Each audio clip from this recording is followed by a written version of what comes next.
Have you ever really taken a step back and got deep in thought and realized just how incredible it is that we as humans are able to speak to each other, language, and how mind-blowing that concept is? Communication is a blessing. But today I almost feel like it's a curse. I just read legitimately the worst thing ever, and it makes me regret that our ancestors at one point when they were still cavemen started grunting at each other to communicate, and then it eventually led to this existing. Oh my god, I saw this today, and it made me ill. And I thought, if I had to bear this burden knowing that this exists, you're gonna have to share in the load with me, so let's go on a little adventure here. It's from Tinder. Let me introduce you to the boy wonder Chris here. So, these two individuals matched, and Chris was making the first move here, shooting his shot. I better be your top priority, with a little winky face emoji. I don't know if that's the strongest opener. I haven't been on dating apps in many moons now, but that seems a bit weak, but hey, his heart's in the game. She responds to that in a pretty playful way, I think is what she was going for. So she says, "Let me know if you want to go out tomorrow so I can cancel my daughter's parent-teacher conference." To which our Casanova here says, "Such a good girl you are. I'm free tomorrow." It's already getting so yucky. Such a good girl you are. He's speaking to her like it's a dog or something, like he's about to offer her a treat. And then she says, "I'm not," with a laughing crying emoji, to which he wants some clarity. You're not a good girl, or you're not free. And she clears up the confusion. She says, "Not free. I have to go to a parent-teacher conference."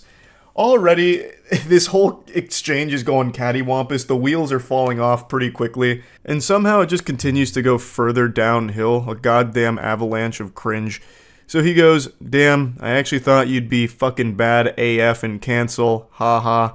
And she says, "I'm alarmed that you would want to go out with someone who would do that." And he goes, "Haha. I mean, in the back of my head, I was hoping it was a joke, that you didn't actually have one." To which she says, "Unfortunately, I do." And then he goes, "All good, you're doing well, giving me attention right now." And then she says, "I can meet up for a drink if you want since you live close. I have my kids this week, but they're older, so it's not like I can't go out. I have them every other week. Where do you live?" His response here is really confusing. What does that mean? All good, you're doing well, giving me attention right now. What's happening? Is she like scratching under his chin? Like, I don't get it. What is he referring to? They're just talking on Tinder, and why is she... It is... So you're going to start to notice that as this exchange continues to unfold here, it feels as though they're having two different conversations. Like, it's super all over the place. Like, the dots don't connect at all. Like, they're in two different dialogue trees, and it's not matching up. Now, our boy Chris, the protagonist, is a lot of things, but a coward he is not. He tries to employ the most delusional strategy you could ever envision. This is not something you'd ever find in John Madden's playbook, I'll say it like that. So, after he asks which part of downtown she's in, she replies, not saying. He then tries to, like, assure her that he's not gonna, like, go out of his way to find her. He's not, like, a stalker. He's not weird or creepy. He says, "I'm not gonna go find you, lol." And then he says, "I just got done with the gym, now doing post-workout naked stretching." Chris, are you okay? Post-workout naked stretching. You're off your gourd. Brother, you lost your marbles. What is a post-workout naked stretch? Are you telling me this guy's at Planet Fitness right now in the locker room fucking goatseeing himself in order to get like reps in at the end? Like, that's how he cools down? What is a post-workout naked stretch? I've never heard of that before. This is him trying to be like hot about things, I think. Like, ooh, this is gonna get her wet.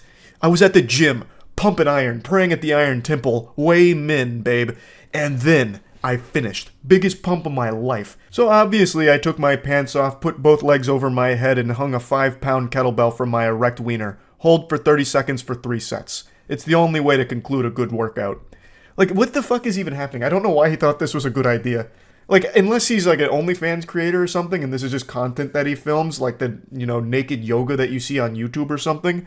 It's just, it is a wild attempt here at, like, flirting or trying to be, like, sexy on Tinder or something. It is bold. It is brutally cringe. She then responds by saying, "If you were driving by, you might peep in the window. Haha. Sounds uncomfortable." Referring to the stretching, I think. To which he just says, I mean, of course. Now here's where things get even more fucking confusing here. The conversation really does feel like some kind of malfunctioning quest line in an MMO where like the dialogue is just incorrect. Like the characters are glitching out. So he says to the stretch, asking about like what sounds uncomfortable. And then she says, no, for work. My stylist feeds me champagne. I don't know, maybe I'm the problem. What is she talking about? Like, how does that fit into anything that's happened here with this absolute disaster that Chris is trying? I don't understand. Maybe she's just trying to change the subject. I'm really not sure. And then he goes, was a bartender, now I'm just a content creator and gonna start day trading. Oh, so you're a little horny. What is happening? So I think my initial theory might be the right one. He might be like an OnlyFans creator, so the naked stretching he puts on the premium subscription tiers or something. But those days are going to be short-lived because he's going right to day trading. He's going to the tippy top of the food chain. He's watched a few TikTok financial gurus and he's got it figured out now. I also don't know why he says, so you're a little horny? Like, where is he even finding that? There's no hint of horniness anywhere in here. And then she goes, oh God, what a nightmare you are. Got some crypto, do you? So the red flags are abundant here. She's starting to notice there's some holes in this ship, and it is sinking. This is fucking going disastrous, catastrophic. And he goes, ew, no, I'm not a corporate bro. I'm a film person. I mean, okay. To which she also just says, okay. And he goes, good girl. What in tarnation is happening? This is like when you used to try to talk to Cleverbot back in like 2010. It's nonsensical. Chris's mind is an enigma. It is a confusing, perplexing hellscape of ideas, and communication is not. It's frying my brain just trying to process it. His inability to communicate effectively is impressive. It's alarming. Next he says, I just want to get away from bartending before I hit someone, lol. To which he says, yeah, nobody wants to hit content creators and day traders, obviously making a joke about it. He then goes, nah, or tap. But at least I'm tall and handsome, one saving grace. So he's trying to hype himself up, give himself some gas here, which falls extremely flat. The tank is run empty. She just goes, if you say so.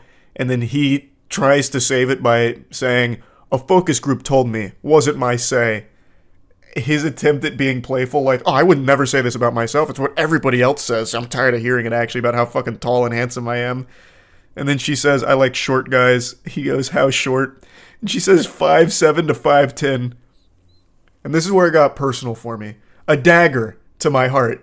She likes short guys and then lists guys taller than me. So I am freakishly short in her eyes. That's fucked up. 5'6" is fine. 5'6" is a beautiful, perfect height. Damn it. His response to all this is another head scratcher. He goes, well, I'm too tall to ride you then, even though I prefer shorter women. She says, well, I'm sure I'm too non-gym oriented for you. He says, you look like a gym exercise, to be honest. Like, yeah, you look like a good barbell curl. You look like a lat pull-down machine, babe. Yeah, fuck yeah. Nailed that. A wonderful line from him, really. I walk my dog slowly around the block twice a day. He says, I'll be the dog. This guy is so horny. This guy is criminally horny. Like, his arousal should be studied because it is on a whole different level, a whole different dimension. Everything he is reading is making him hornier, and he's saying goofier and creepier things each and every time. She goes, no offense, but you might be the fuckboyest fuckboy I've ever talked to on Tinder. And he goes, damn, you must not get many guys on here then.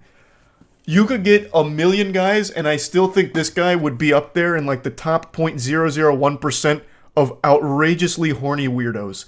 This is impressive. She says he's her first match in 1.5 years, and he says, because this is light news compared to the shit I've heard, talking about like war stories, about to have a PTSD episode about the shit he's read on here. And then he says, doesn't help, I'm naked with a heart on. And then her response is, I don't feel like I'm being very flirtatious. And then he says, the stretching and stroking while talking to you helped. What is happening? Somebody save Chris from himself. What is going on? This could be its own fuel source. Like, his sexual arousal, his non-stop, never-ending horniness on a conversation that has gone nowhere, talked about nothing, and yet he is still beating his meat to it, choking the chicken to what? To what? Like, there's not even, like, an imagination you can make out of this conversation that would be even remotely associated with something sexual. And he just keeps going. He's talking about being naked with a heart on. What happened to your naked stretches? What are your stretches? What are those naked post-workout stretches? Does he put a butt plug in and wiggle it around or something to stretch out his ass, and that's why he's so horny now? Is hitting his G-spot? Like, what is going on? All she says to that is, okay. And then he goes, do you mind? I'm doing it whether you mind or not. I don't really care, but do you mind? Is that cool with you, you think? And then she goes, mind what? Me stroking myself while we chat. Oh, it's so yucky. Oh, it's so foul. Not at all. Can I tell you a story about last night when I was alone in my bed? Sure. My cat jumped up next to me and started hacking, and then she threw up in my hair. So this is her attempt to try and gross him out to ruin his mood, but she doesn't realize the raid boss of Cringe that she's up against. He even calls her bluff. He goes, not gonna get me soft. Literally wiggling his finger saying, nope, that's not gonna stop me. I'm squeezing my hog no matter what. I've had my cat vomit multiple times. I had to get up anyway because I perioded all over my sheets. And he goes, yum, nice try. And she goes, through the mattress cover. He goes, bleach helps. Were you naked? Oh my god, he's still in it. He's still in the zone. He's in the flow state. He's in the mainframe. And she goes, I was wearing my hoodie-footy pajamas that have toasters on them. To which he says, with an ass flop. And he comes back to clarify that he meant flap, because ass flop makes no sense and wouldn't want to be rude, that'd be ridiculous. To which she also says, no, that's ridiculous. And he goes, of course, I'm harder than ever now. She just sends an emoji. He goes, yep, I'll leave you alone, unless I can show off. So he's finally saying, all right, I'm out of here. I've had my fill. I've done what I needed to do. I'm good. And then she closes this all out by saying, why do you even need to get a woman on the other end of the conversation? Just put a wig on a stuffed giraffe and show her your stuff and talk about how hot you are. So this whole conversation is one for the books. This is something special. This is so fucking weird. On every possible level. A part of me thought that it was him just trying to be weird on purpose, just to, like, I don't know, gross out a stranger on Tinder or something. But the more I read about it, and read it itself, the sacred text here, the more I'm convinced that this guy is just an actual fucking freak. Like, just an actual lunatic. So yeah, I just had to share this. That's about it. So yeah. Rejection never feels good, it always hurts, and rejection comes in many different shapes and sizes, many different forms of rejection. Maybe you're like me, 5'6", playing a pickup basketball game, driving down an open lane, about to get this easy layup only for it to be swatted last second by a 6'6" freak athlete. And there's nothing you can do about it. It's embarrassing, but it happens. Or maybe you're finally shooting your shot with this romantic interest you've had for a while, only to find out they're not interested and they turn you down. I'm not gonna sugarcoat it, I won't pull the punches here. It sucks. It feels like shit. But learning how to handle rejection is a necessary part of life. So back to my basketball example, what do I do when my shot gets blocked? Well, I get tears in my eyes and come up with as many excuses as possible, and I try and call a foul if possible, so that way we can run that back. So it's not my fault, it's they played dirty. And what happens when you get rejected by a romantic interest? You move on. At least that's the healthy way of doing it. Let me show you 2 unhealthy ways of handling rejection. This girl and this guy were communicating under the impression that maybe this leads to a long-term relationship. That's the context going into these text messages, and it starts, I love it. Oh baby, I'll service you and your car from now on. Straight up Brazzers storyline type shit. And she responds, ha ha ha ha ha ha ha ha ha ha ha ha ha ha. Let's go on a date before I get serviced. I'll be there Saturday, lol. I'm actually staying the night there too. And then there's a lot of like redacted information here, like a CIA document, so I don't exactly know what was being said in between these, but she says, where do you live? Oh, okay. Got it. So far things seem to be going well enough. They're making plans. She says, do you have plans for when you're here? And he says, hopefully just you, but no plans other than that. Just needed a breather from my son. I'm going to book a hotel room tonight when my check hits. Which is starting to give off a bit of a weird vibe there. She says, oh, how old is your son? 13. And then he says, maybe you could stay the night. She responds, I don't do that the first night, I'm sorry. And he goes, I don't mean all night, lol. And she's as confused as everyone else would be. So she says, ha ha ha ha ha. What? You said stay the night. I meant like hang out at the room after dinner. Maybe cuddle up. I'm a huge fan of cuddles and the best in the world at giving full body massages. I highly doubt that. I'm gonna need some citation for that. Like, I don't believe you. That's not what I usually do after first dates. I just don't think we're on the same page with dating. That's totally okay, just not a match. So she's taking this in stride, she's like, hey, is what it is. And then he keeps going. Exceptions could be made. What? Lol, what do you mean? I mean dinner, hang out, and eat between your legs like a Sunday lunch buffet after dinner. Lol. Clap them cheeks too. So she's very gently saying no to this guy. And this is the approach that a lot of dudes take with the car salesman type shit. Don't take no for an answer. So he continues to just keep pushing like, no. What if I, the world's best full body masseuse, give you a happy ending? Where I eat your pussy like corn on the cob. I'll chew on your clit till it bleeds and I bust. How about then? How about that? How does that sound? I'll even clap your cheeks too. As a little added bonus on top of my service. So, when are you coming over? Are you out the door yet? Unsurprisingly, this last-ditch effort didn't work, she says, so you don't know how to listen, cool. Don't make exceptions for men who don't respect my boundaries. Fair enough. She said no, and he continued to be weird about it. It's a really fucked mentality to not accept a no and keep pushing.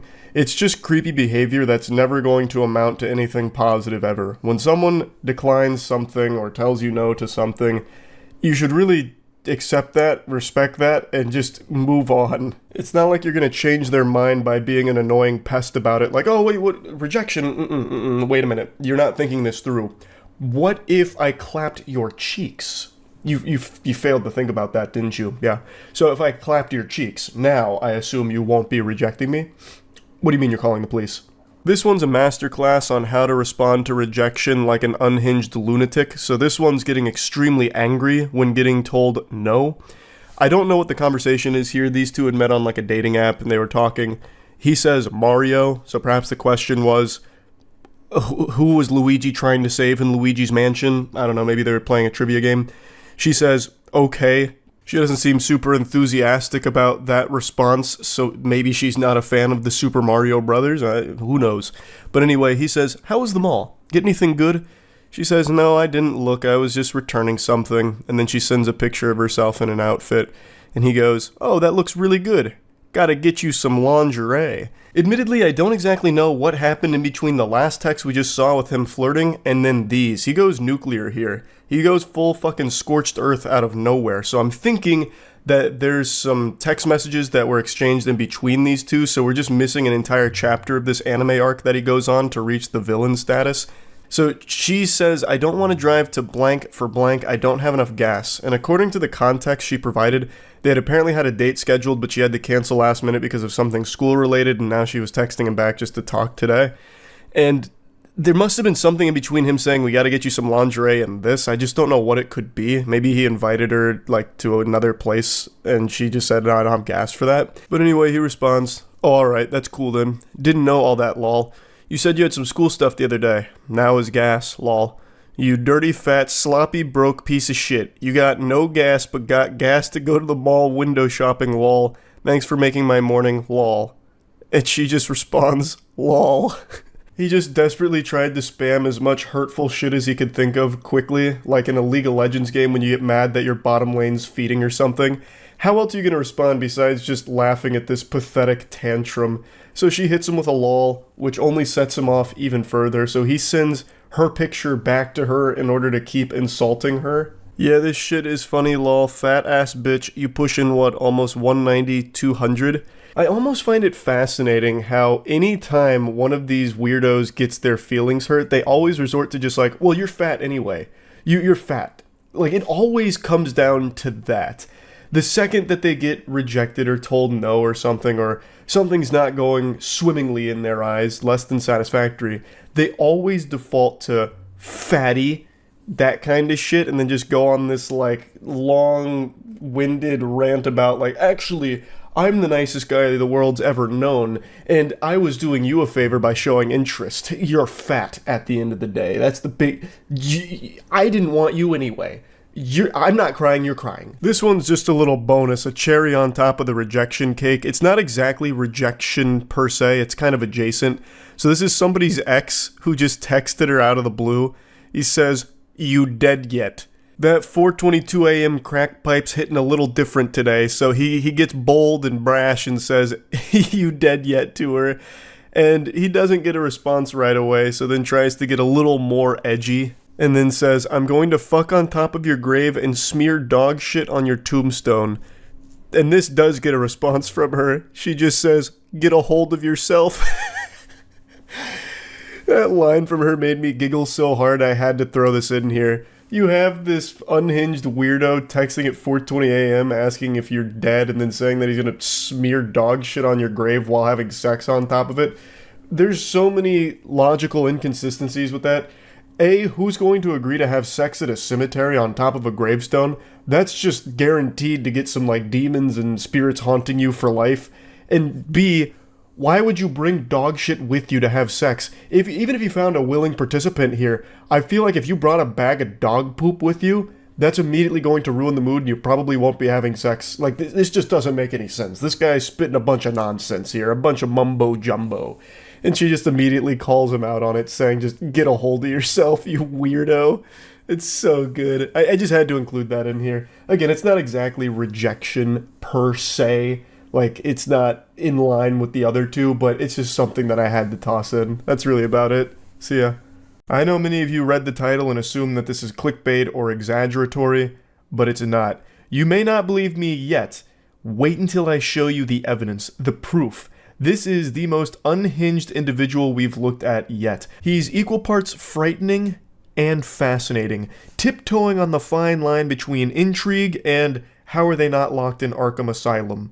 It's a mystery here. He's like the product of a science experiment gone wrong, like if Professor Utonium added chemical cringe to the concoction instead of chemical X and then created this weirdo.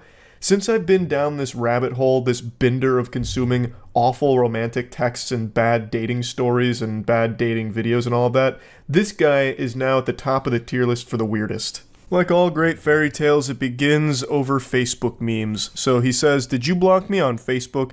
To which she responds, "Nah, my profile got deleted, maybe, I don't know, lol, long story." Then he goes, "You don't have to lie." I can just feel the sadness emanating from that line there. I can imagine him looking down and kicking his feet in some sand. And she goes, "I'm not. You can ask pretty much anyone. The profile is gone." To which he responds, "I'm not going to waste my time finding out you're lying to me. So now you're going to ignore me." This is, I'm assuming, a lot of time passing between those two texts. And by a lot of time, I mean probably like 5 minutes because this guy's fucking delusional. So he double texts her like, "Oh, so now you're ignoring me? Now that I've called you out on lying about this?" She responds by saying, "It's not like that, it's just I don't like being called a liar." He then claims, "I didn't call you a liar, I just wanted to know what was going on." And then she says, "I told you and you said I lied, dude." I don't even know why he's trying to pretend that he didn't call her a liar. He can literally look 2 text messages back and see that he point blank blatantly does call her a liar, basically. He's already off his gourd right now. He's fuming because this account that he follows posts memes that he likes and now he doesn't get access to those memes and he's throwing a temper tantrum. But really at the end of the day, it's not so much the memes. He wanted to try and shoot his shot here with the individual who runs the account. He then tries a new angle by going for pity. He's like, "Oh, I'm sorry. Just been going through shit. That sucks about your Facebook." And then he's able to almost cobble together a normal human interaction here. She goes, "Shit happens, it's cool. Just been in my head and your memes brighten my day. I got weird because I didn't do anything wrong for you to block me like that. My memes actually got me banned." This reminds me of like the potion seller video on YouTube a while back. "You can't handle my strongest potions, traveler." But in this case, it's memes for Facebook. And he just goes, "For real? That's crazy. You post them all the time though. It must be something fucked up, haha. Well, if you made another Facebook, you better add me first. I'll be waiting, JK." To which she just tries to close it out by saying, "Lol, yeah." Next chapter in this cringe anime is him trying to pull out the Riz here, trying to showcase his game. "So what are you doing, dork? Haha, causing more trouble for Zuck?" He's going for like the playful insults kind of thing, like, "Oh, you dork, you fucking dweeb geek, what are you up to, huh?" And she just goes, "Nothing, just hanging out." "That's so cool." I love that with the exclamation point. He's like, whoa, badass. I bet you're kicking ass in Animal Crossing, huh? Is it that fun? It looks too much for kids. It must be since you keep ghosting me. Do you play any real games? To which she's baffled, saying, how is that not a real game? So again, a certain amount of time elapses between his first message with the, that's so cool, NPC dialogue, and then him going, oh, it must be so good you're ghosting me. So this guy's flipping emotions back and forth rapidly. His brain is all over the place. His fucking noodle is scrambled. And then he tries to, like, make an argument out of this, successfully making an argument out of this, by the way, by calling Animal Crossing not a real game. So he tries to get, like, this sort of elitism about him when it comes to gaming. So I'm assuming he came straight from Reddit and was just ready to get argumentative about, like, what a real game is, and Animal Crossing doesn't fit the criteria. Yo, you serious? Laughing emoji. It's dumbass animals or some shit being your friends. No real gaming, you know that. Oh, it hurts me to even just read that. And then she goes, well, what's a real game then? You don't have to get an attitude, I'm just making fun, dork. Oh, why are you getting offended? I'm just insulting what you're playing. Like, what are you getting all bent out of shape over? Oh, come on, calm down. What, are you on your period or something? Well, why don't you ask one of your dumbass animal friends to help you with it or something? Like, dork? Oh, it's so painful reading this guy's text, and it only gets worse. It gets even more outrageous. But he's so aggressive with everything. It's like he treats a text conversation like it's an active war zone. Rocket League is a way better game than that, but I guess that's not cute enough for you. Yeah, not enough sunshine and rainbows for you girly girls. This is a real man's Battlefield. And speaking of Battlefield, a game like Battlefield, Cyberpunk, Far Cry, shit, Madden, that's a sport. And men like me play sports. I could help you play them. What a generous offer from this guy. Wow, tell me you're a basic white guy without telling me you're a basic white guy. You got jokes. Double laughing crying emoji. All that is casual shit. Pick up a real game, get on my level. I really appreciate that now she's just making fun of him directly to his face. I have no doubt she was laughing while writing all this shit just to string him along and continue to watch him embarrass himself like the clown he is. What the fuck are you talking about? I'm playing around, dork. Every game I play is so much more hardcore than what you just said. Witcher, Shin Megami Tensei, fucking Fable even. And that was the straw that broke the camel's back. She started to insult his gaming choice, insinuating he's not playing real games and she's more hardcore. And he does not take kindly to that. Now he gets exceptionally whiny. Why are you being such a bitch? I'm literally trying to have a convo, that's it. And oh brother, it's the worst conversation ever attempted. I feel like I should have blocked you even if I did have Facebook. You're insulting my game choices. Which is all he's been doing is just insulting what she plays. I don't know why he thinks it's just some, like, normal conversation. And he keeps calling her a dork like it's straight out of Ed, Edd n Eddy or something. I don't know what he was expecting. Because they're weak AF, and you're being a cunt over nothing. Whatever. She really hasn't even been even close to mean. Not an iota of malice from her here. All she did was, like, defend her game choices and then joke about what he's playing being casual. Which it is. Fucking Rocket League, Madden, Battlefield. Like, what are you talking about? It's not like you're some kind of hardcore gamer playing some niche shit. You're playing the most mainstream games ever. Like, it's so silly. I don't know why he thinks that she's some supervillain that's just been doing nothing but belittling him. He started it, and she's not even doing anything mean. Does your mom know you talk to women like this? My mom won't around. Why, TF, you bringing that up? That checks out. You have zero respect for me or anyone. You're just a fat bitch who does nothing and leads people on. You're nothing. Fuck you, I was being nice. If this is him being nice, I am so curious to see what him being mean looks like. He immediately just breaks down into his fucking soiled diaper meltdown. You're a fat bitch! And he keeps using the wrong you're. He never even accidentally gets the correct form of you're in any of his statements here, which grinds my ass a little bit. But then he's like, you just lead people on. What? How? How did she lead you on? By responding to you? Granted, this is probably the first woman that has ever responded to a text message from this guy, so maybe that's, like, where things got misconstrued. he thought that since she responded to his initial message, she must be interested. This is so baffling, it's making my voice crack. My vocal folds are freaking out because it's so odd that someone could have a rotted brain like this. No wonder you can't get a boyfriend, bitch. I don't settle for trash like your baby moms. You called me a liar, shit on my games, play even more trash games. At least they gettin' dick, unlike your fugly ass. You have no idea what you do. What does that mean? You have no idea what you do? I don't even understand what that statement's supposed to mean. Bet you have fucking herpes, you fat piece of shit. How many kids do you have custody of again, lol? How many of your boyfriends died? Which, I'm guessing these two must know each other through Facebook mutuals or something, so he must see like some of the stuff that she posts, because that sounds legitimately extremely personal. And if that is a real situation that one of her partners died, that is one of the most vile fucking things you can say to somebody, and this guy is an irredeemable, insufferable piece of shit. Wow, so this is what you do to get girls? Insult them? Again, I was playing, but you had to be a cunt.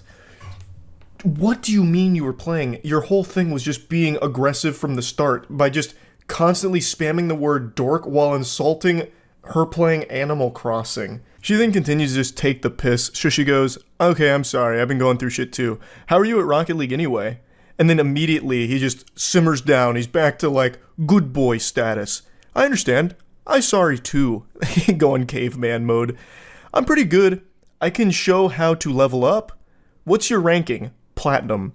So you're mediocre at best. I'm fucking Plat 2 and Diamond 2. And I'm trash. In Rocket League, Plat isn't very high. That's where the majority of players end up. So he's not good. He's not good at all. What's your gamer tag? Y. So it also seems like he's lying about this because no sensible person would brag about being Plat in Rocket League. So she's starting to catch him on a bluff where he's puffing out his chest and just lying about his Rocket League rank, which is even more pathetic. I want to see for myself. What console? What's the matter? You don't have an Xbox. I play on Switch. It's on all consoles. So he's starting to sweat a little bit, like he's pressed against the wall. My gamer tag? Why? Why do you want to know that? He tries desperately to turn this around into a situation where they can see each other, which sounds like it'd be downright dangerous to be around this guy. Why don't we hang and I can show you? What's your tag? I got trust issues. It's not that big of a deal. I mean, yeah, what is your gamer tag? It shouldn't be an issue, right? You're Plat in Rocket League. You're a big guy, a big man. What's the gamer tag? What do you mean you got trust issues? Again, ignoring that. I'm just curious. It seems like you're lying. I'm not. And then she drops a meme. It smells like bitch in here. Which is just genuinely a normal, silly meme. It's not even like mean. If anything, it's clearly meant to be like a joke. And for some reason, this sets him off in the biggest way yet. A fucking atomic bomb in his brain here. And he unleashes the Godzilla heat breath. Cunt. Fuck you. Fat piece of shit. You have no idea who you mess with. Go die. Everyone at Dress hates you and thinks you're a slut. I thought differently. Wanted to give you a chance. I thought you were a nice girl and want to be your friend. I'm sure this was the best way you can do it. By the way, I have a fresh meme. Taking care of my kids, lying to women about my Rocket League rank. So she's just dropping some memes on him at this point here, just adding insult to injury. To which he responds, just kill yourself already. He's trapped in 2009 Xbox Live gamer zone. He's really fucking struggling here, treading water. I can hear the tears in his eyes right now, literally feel them through his sad texting. Forever hard stuck Plat in Rocket League and forever hard stuck being alone in life with an attitude like this. What an absolute curse. He just continues speaking like an anime villain. Fucking with me, you slut. Wait, can I not get dick, or am I a slut? Pointing out a contradiction because he keeps calling her a slut and then also saying that she can't get any wiener. So he's all over the place. He's scrambled. Yeah, I'd bet you'd want it after this, you whore. Choke on a dick, whale. Just continues having a fucking conniption. Can't believe I wanted to build something with someone so dumb and nasty. And then again, she just responds with another meme. Like, what do you mean you wanted to build something with her? You reached out about feeling like you'd been blocked and immediately started calling her a liar. What world are you living in? What fantasy land? What? You immediately start by calling her a liar and then insulting her choice of games and talking about how you're like a real alpha gamer, not like an Animal Cross gamer like she is. It's fascinating. This is what I mean. Like, it's actually intriguing how someone's mind could end up so poisoned. Like, it is hard for me to comprehend it. Like, I don't get it. He is so all over the place. Like, he starts by getting really mean and aggressive, insulting her games and all of that, then gets really personal, and then she's able to de-aggro him by talking about his Rocket League rank, which it calms him down, feeds him a warm bottle of milk. And then the second she drops a meme making a joke, again, he explodes once more. It's just so peculiar. Anyway, though, here's the finale. Everyone knows you're a slut, a little fat slut who uses people. Again, this comes out of fucking nowhere. She didn't use you. She didn't lead you on. She didn't do anything besides just respond to your initial unhinged messages. Couldn't get a boyfriend for years. That's because she keeps going. Got too much time in your hands, but I bet your mouth is filled with someone's nasty dick. And she just goes, yep, not yours. That's the end of their exchange. I imagine she probably blocked him again, which is the safe thing to do. What a creepy lunatic. An actual fucking unsafe to be around individual. Like, this all happened over nothing. Actually nothing. Started because of not having access to some memes that he liked. Oh, painful. I had to share this one.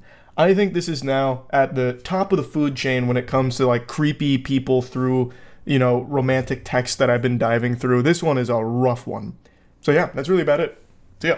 Santa Claus came early with the cringe. His little helpers were cooking up something fierce, and, well, it got gifted under my tree a bit early today, and I wanted to share it with all of you. It's definitely different than the normal things we've been covering when it comes to this romantic rabbit hole of tragedy. The worst text messages, the worst flirting, the worst dates. This one is different from all the others I've covered, actually. So, cozy on up with your favorite Christmas sweater, get under the mistletoe, and get ready to kiss your sanity goodbye, because this one is a real head-scratcher. For the first time in this goofy little series history, we're getting the perspective of a man talking to a woman here. Usually it's the other way around, where a woman has a really creepy encounter with a man and things go cattywampus, shit pops off, tits up, it's all over the place, it's a catastrophe. This time, we're going Freaky Friday mode, we're switching bodies here, so we're on the perspective of a man who has just matched with a woman from Tinder. They've been talking for a little while and it leads to this. I'm jealous, I want ribeye. I'm assuming they were talking about ribeye. I'm quite the detective, I know. I just have a hunch that that's what the conversation was about. She then continues, lol, I'm glad you liked that. To which he says, I would happily cook for you. What's your favorite food? Oh, you will? I love baking, so maybe I'll bake you a cake or some bread, lol. I love steak, rare or medium rare. I love that idea. When can we make this happen? What a great start. I dare say these two are soulmates. This is wholesome, the exchange is going super well. Looks like they're about to set up a date to cook together or bake together. How could it possibly go awry? The good vibes continue. I'm not sure. You haven't asked me on a proper date yet. To which he says, what are you up to tomorrow evening? This is already looking like something out of a Hallmark movie. This is super efficient, super, great all around. She says, I'm pretty sure my family is stopping by because my sister's in town, but I'm not completely sure. What about you? I see. I've got nothing tomorrow evening. I'd like to schedule said date with you, but I also need to maneuver around holiday busyness. Do you have availability 12/26? And she says, I'm off all next week. The 26th would be perfect, with 2 blushing, smiling emojis. And I'm just sitting here, smiling, blushing, reading this story. Got me cheesing, it's so happy and wholesome. I also find it cute that in order to schedule the date, he conducted it like it was some kind of business meeting, penciling her in and locking it down. And the whole thing is just adorable. So how could it possibly end up in the shitter? What went wrong? Well, let's take a peek. Beautiful. It's a date. Would you be comfortable coming to my loft in blank and we can cook? I have a cat here too. She's lovely. To which she responds, no, I'm sorry. I don't do apartment dates for first dates. That literally made me so disappointed that you said that as a suggestion. I'm going to cut this loose. I hope you have a good Christmas and good New Year. Wish you the best. To which he says, all good. That's a totally understandable position from the woman here. Not going to a stranger's apartment for the first date is probably the safest decision you can make, so there's nothing wrong with setting a hard line in the sand like, hey, I don't really go to people's apartments for the first time meeting them. That kind of decision probably keeps you alive. You might end up at like a fucking serial killer's place. You know, you go over there for medium rare steak, and you end up the steak. Turns out your Tinder date is Armin Meaves or something from Cannibal Cafe. So there's nothing wrong with her not wanting to go there for the first date. But she immediately jumps to being like, all right, we're done here. I'm so disappointed you even suggested it.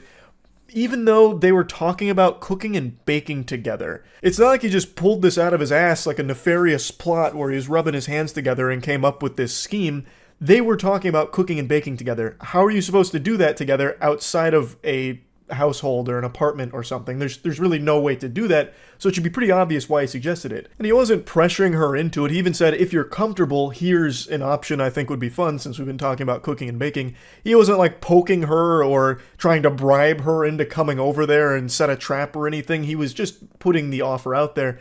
So I feel like a less aggressive response from her would have been something more along the lines of, hey, politely, I'd like to decline that. Don't feel comfortable going to your place for our first time meeting. And according to the comment section, he planned on offering an alternative because he understood why she wouldn't want to do that. But then things really start to pop off before he had the chance. So he says, I hope you have a great Christmas as well. To which she responds, Jdi du perdele zatratse. I'm 100% sure I butchered the pronunciation on that, but I popped it in a Google Translate here, and it translates to go to hell, get lost. And I decided to investigate further, damn near having to revive Babelfish to try and get like another translation, because that just sounded so incomprehensibly mean after all of this. But the other translation that I keep seeing for it is basically, fuck you. Which just doesn't make any sense to me, because the guy was just following the conversation they were having. They were both saying like, yeah, let's cook together. And then she even suggested baking, like, yeah, let's bake together. So he's like, all right, bet, let's do it. Let's cook and bake together. And then she just goes, fuck you, scumbag, get lost. So he tries to like explain himself. He goes, for the record, it just seemed like a logical next step in the conversation because we were talking about cooking together. Sorry to offend or disappoint you, ma'am. And she just goes, go fuck yourself, dude. This time, plain English. So that one I understood. And then he just says, very weird response in my opinion. And then she unleashes the demon here. She lets Hulkmania run wild. You know exactly why you fucking invited me to your loft. And it wasn't for cooking. Don't text me ever again, blocked. And then he just goes, we met on Tinder, remember? Wish you the best in getting a date. I'll be warning all 30,000 women in blank about you. Now you're blocked. And he's just like, well, actually, wiggling his finger, blank has a population of 6.47 million, about half of which would be women. Warning 30,000 people about anything is an extremely tall order. You don't even get 30,000 people that heed hurricane warnings in Florida. If she's somehow able to send up the bat signal here to warn all 30,000 women in that immediate area about this guy, hats off to her. That's an incredible achievement, and she should use that power for good instead of evil. This guy didn't do anything wrong. He's clearly starting to take the piss here a little bit and just play around with it with that population remark. But I almost don't blame him, because this is such an unbelievably hostile response to something that wasn't ever really meant in a disrespectful way, at least not from what I can see. She just immediately jumped to the conclusion that this guy is only looking to have sex with her. He's not actually inviting her over to cook. He is inviting her over to his place just for some coitus. There would be no steak being prepared. The only thing being steamed in that apartment would be ham. Steamed ham. I'm referring to them fucking. Like, that's such a stupid way of saying it. Mashing pissers, whatever have you. So she just believed that this guy was some huge asshole and was only using cooking as some kind of Trojan horse to get her over, but his true intentions were for a little bedroom rodeo action and nothing more. When really, to me, it really seems like they were talking about cooking and baking together. They were both on the same page. So when the idea of a date came up, which she proposed, the logical conclusion you draw is, hey, we've been talking about cooking and baking together, let's do that for our date. Like, it doesn't really seem like there was any kind of malicious intent behind it, and he never really had a chance to offer an alternative because she immediately just shut the whole thing down, which she has every right to do. There's nothing wrong with that, but it does seem like he wasn't trying to just be some douchebag or whatever. Like, it seemed like he was just offering a date that they had been talking about as a mutual interest. I'm sure he probably would have offered an alternative since she wasn't comfortable coming over to his place. He continues to just get a little sarcastic about things. He goes, please warn them about how a guy from Tinder invited you over to cook the day after Christmas.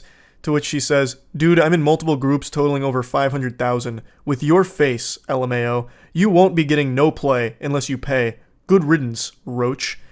Honestly starting to sound like the Navy SEALs copy pasta. I've got over 500 confirmed blocks, and I will have your face plastered in the papers for 500,000 people to see. I'm part of every goddamn Facebook group on the East Coast, and they'll all know your name, villain. He just says, lol, Roach. She continues, and I will! 2 exclamation points. It's like she's giving like a big speech in front of an auditorium.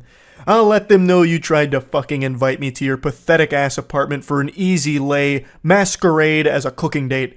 Yeah, we aren't stupid. Even your fucking hairline ran from you. Now sit back and enjoy being alone. And he just goes, I hope you find peace and love. Yeah, I mean, what else can you do except pray for happiness for her? Like, this went south so quick out of nowhere, and I don't think it needed to. They could have just said, like, not comfortable, are you open to anything else? And if he tried to be pushy about it, like, no, you have to come to my apartment, then all of this is a totally reasonable thing to say. Like, no, you clearly just want to fuck, get out of here, get lost, scram, Buster, you know, hit the road, take a hike. But she didn't even get that far. She immediately just jumped to this assumption that this guy is a piece of shit and he needs to go to hell and get lost. And now apparently she's going around putting up wanted posters like it's One Piece with a 5 billion berry bounty on this guy's head, all because he had the gall to invite her over for a cooking date that both of them were discussing together. I just don't really know how she'd even frame this as a bad guy to her 500,000 person group that she's a part of. I don't even know what group that would be. That's like a wildly large group to be a part of, and I can't imagine she has like a power position there where she can put out an APB on this guy or something. But even still, I don't really know how you could even spin this guy as a horrible person. But yeah, anyway, just wanted to cover this one. This one's different from the norm that we usually go over here, so that's really about it. See ya.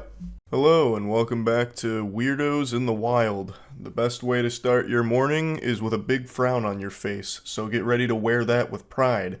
We've got some really interesting specimen here today, so let's go ahead and take a peek at our first one. Our first journey begins with a cold call here like a telemarketer. This guy reaches out saying, hey, remember me? And get used to seeing me spelled that way, because he only speaks about himself as if he's talking through the we, me channel from back in the day. And she responds by saying, hey, I think so, from blank, which is middle school. So they knew each other in middle school, and I'm assuming it's been quite some time since then, because then a couple months later he reaches out again saying, hey, you have kids yet? It's already off to an odd start. They're clearly into their adult years here, and this guy's thinking about her from middle school, and then reaches out a couple months after making initial contact just to ask if she has kids currently. And it only gets more strange from here. She responds saying, hey, I don't have kids yet, why do you ask? He goes, just asking, you have a boyfriend? I do have a boyfriend. Do you have a girlfriend? Can I tell you something? And that's how you know this is about to go straight into the shitter here. That question, can I tell you something, always seems to precede the most foul thing you'll ever hear in your life. I've read so many of these texts and watched so many bad romance videos recently that this is one of the more concerning questions you can be asked. Can I tell you something? Or some variation of it. I'll also just never understand the purpose of typing something like that. Just fucking spit it out. Say it with your whole chest here. What's the point in acting like some kind of shy anime girl? Oh, can I tell you something? Like, what's the response going to be to that? No? You've made it impossible for someone to shoot that down because then the conversation immediately gets hostile. So everyone has to say, like, yeah, I guess you can tell me something. So just do it. Rip the band-aid off. You're going to say something ridiculous anyway. Just say it without asking for permission, because we all know you're just going to fucking blabber about it anyway. She says, yeah, what's up? However, even if she declines saying, no, you can't tell me anything, leave me alone, bozo, it wouldn't have stopped this maniac. He goes, no grill frimmed. So I believe he has entered this, like, flow state of horniness, and it's clouding his vision, so he can't type properly. When we was in middle school, I wanted, period, to do this to you. And accidentally drops, like, a fucking hyperlink here. Do what? Like, when you were in skirt, I want to make you mine. Hope you don't get mad. What an outrageous creep. Hey, was just thinking about you in middle school, and how in middle school I wanted to make you mine. Don't get mad at me. Tee hee. Clearly caught off guard and uncomfortable, she goes, it was a long time ago, no reason to get mad. And I think this emboldens him because she says, there's no reason to get mad. So he starts rubbing his hands together. Oh, okay. And then he sends a message that he deletes. He unsends it. So there was something so bad there that even this shameless sack of cringe was like, ooh, no, that's too far. I'm using my mulligan. So he unsends it. But the original poster here, she apparently saw it and said that the message he unsent was saying that he wanted to pull down her panties and put his fingers inside of her. And then he goes, if I were to do this to you, what, you let me? The way he talks is so frustrating. It's so broken and disjointed. It's like communicating with Dobby if Dobby was hitting whippets. Clearly, she declined such a generous offer, saying, no, I have a boyfriend. I mean, back in middle school, I wasn't interested in dating or sexual activity when I was in middle school. I wanted you really bad. Oh, okay. Gets him with the Eeyore really sad. Oh, okay. This is the craziest red flag conversation ever. This should be like a self-report straight to the authorities. This man is like dangerous, it seems. Perhaps that hyperlink he accidentally dropped in the beginning was a link to the sex offenders registry with his name and face on it. This is an adult man who's fantasizing about middle school. He's not even saying like, hey, I used to know you back then and had a crush on you. He is literally fantasizing about her in middle school and him wanting to finger her. That's concerning. And that's when all hell breaks loose. The mask fully comes off, the dam breaks, and he unleashes the demon. She says, I'm a bit confused as to why you're telling me this now, because obviously anyone would be confused getting this shit out of the blue. It's really creepy. And then he goes, 'cause dear. Oh, it's already such an awful fucking start. Dropping dear like this, it gives me the heebie-jeebies. In those days, I want to pull down your panties. Not even a little bit, dear. Or excuse me, not even a little bite, dear. You there, lol? Can I ask you a personal question? When you were in middle school, you there? He is so fixated on middle school in particular. That's the big thing for him here. And he keeps talking about pulling her panties down. It's so unhinged. You there? He keeps checking to make sure there's a pulse here, that she hasn't abandoned him and called the police or something. Can I tell you something that I want to do to you in middle school? Or you mad at me, Lou, lol. If you didn't have a boyfriend, you let me do things to you? You there? Surprisingly, she was still there and hadn't blocked him yet. So she says, no, because I'm not interested, I don't really know you at all. Somehow, she was able to resist his charm. I can't believe Casanova's silver tongue here was powerless against her. He says, I know, lol. Also, it's a bit weird that you're talking about a 12 to 13-year-old me and still being sexual about it.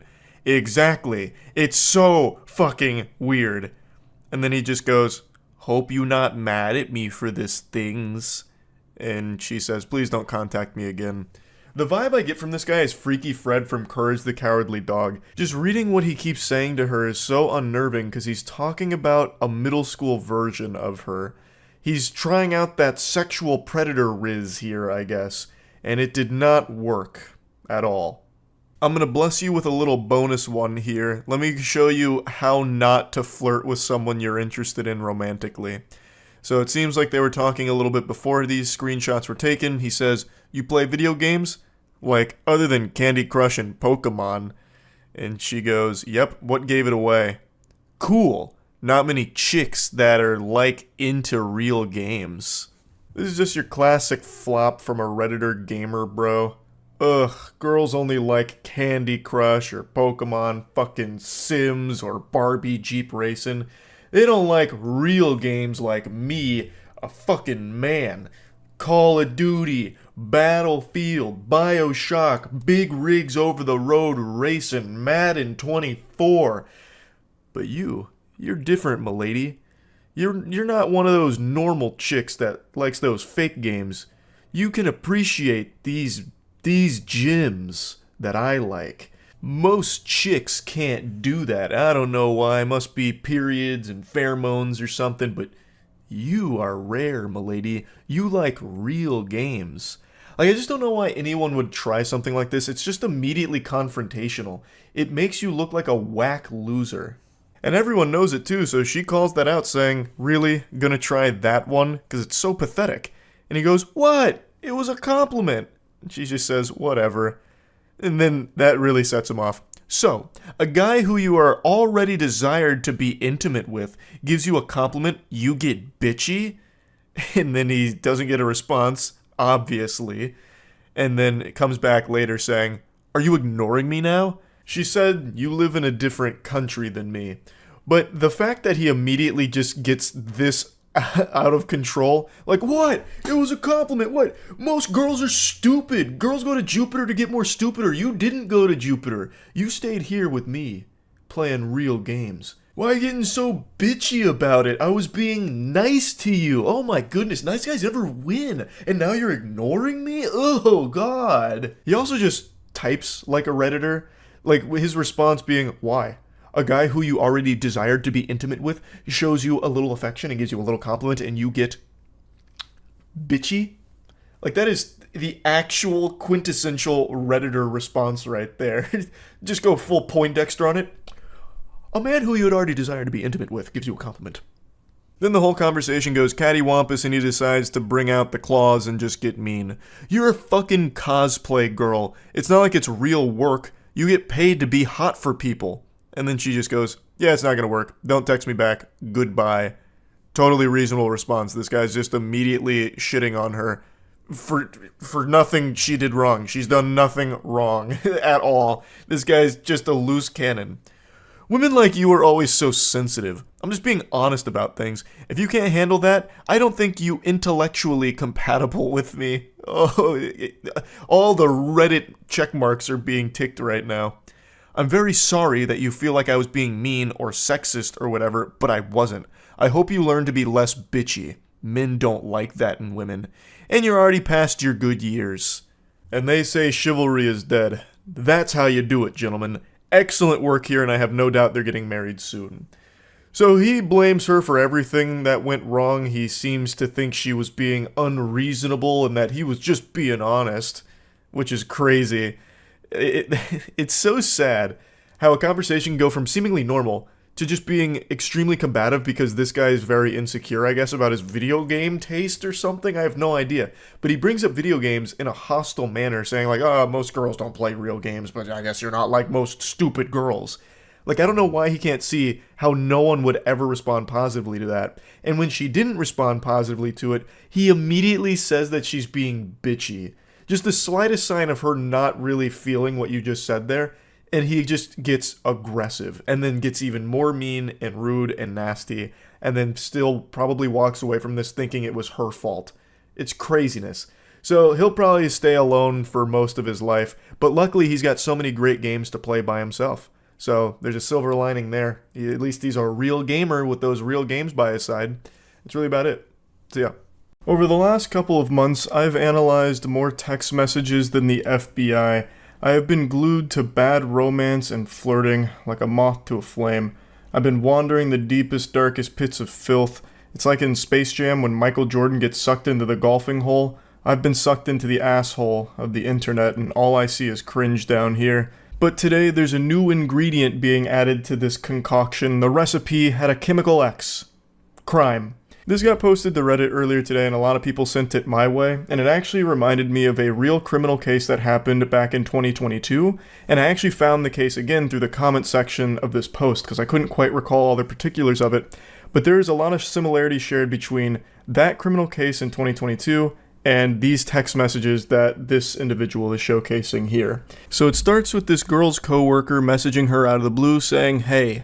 He receives crickets, no response, silence. And you know what they say, if at first you don't succeed, try being weirder. So he comes back around within 3 hours saying, "Hello? Is this blank?" She says, "Who is this?" And he goes, It's me," with a smiley face. "I just wanted to text you and see how things were." "Oh, Things are going alright, I suppose. Not to come off as rude, but how did you get my number, dude? I mean, I don't mind you texting me, but I've never gave it to you.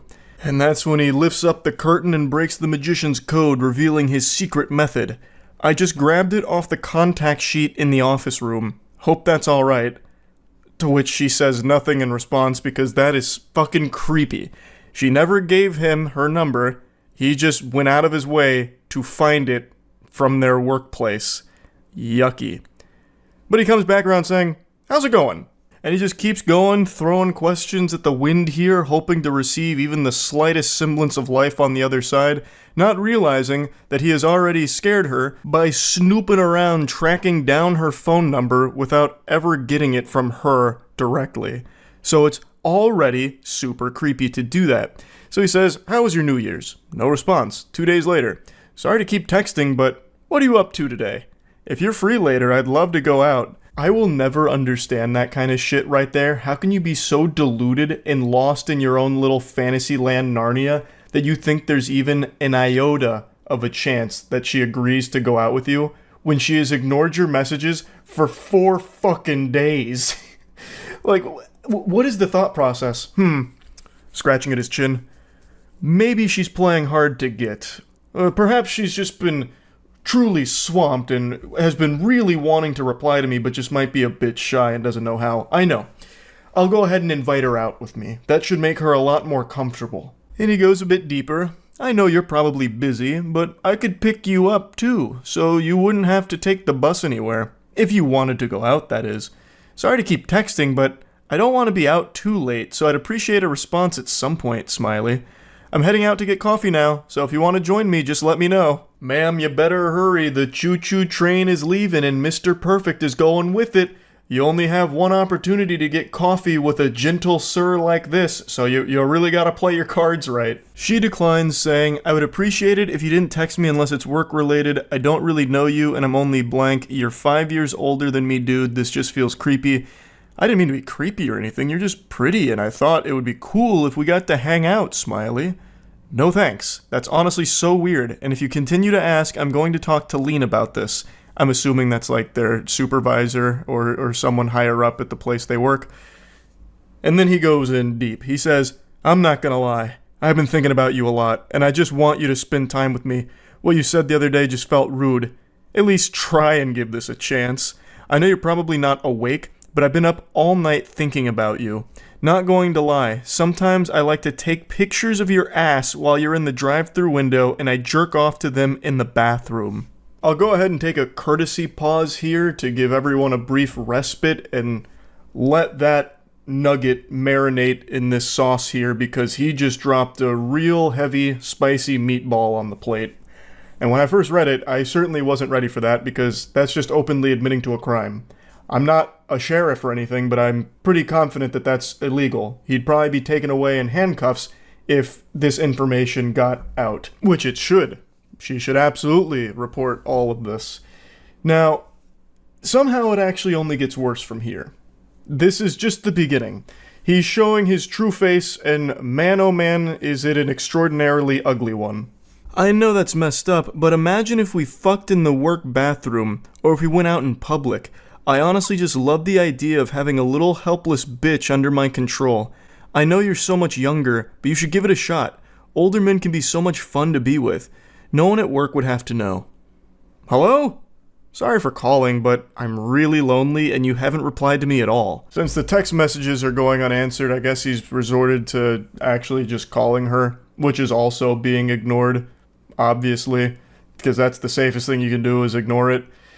So I can't believe the revelation that it turns out he's lonely. Who would have seen that coming?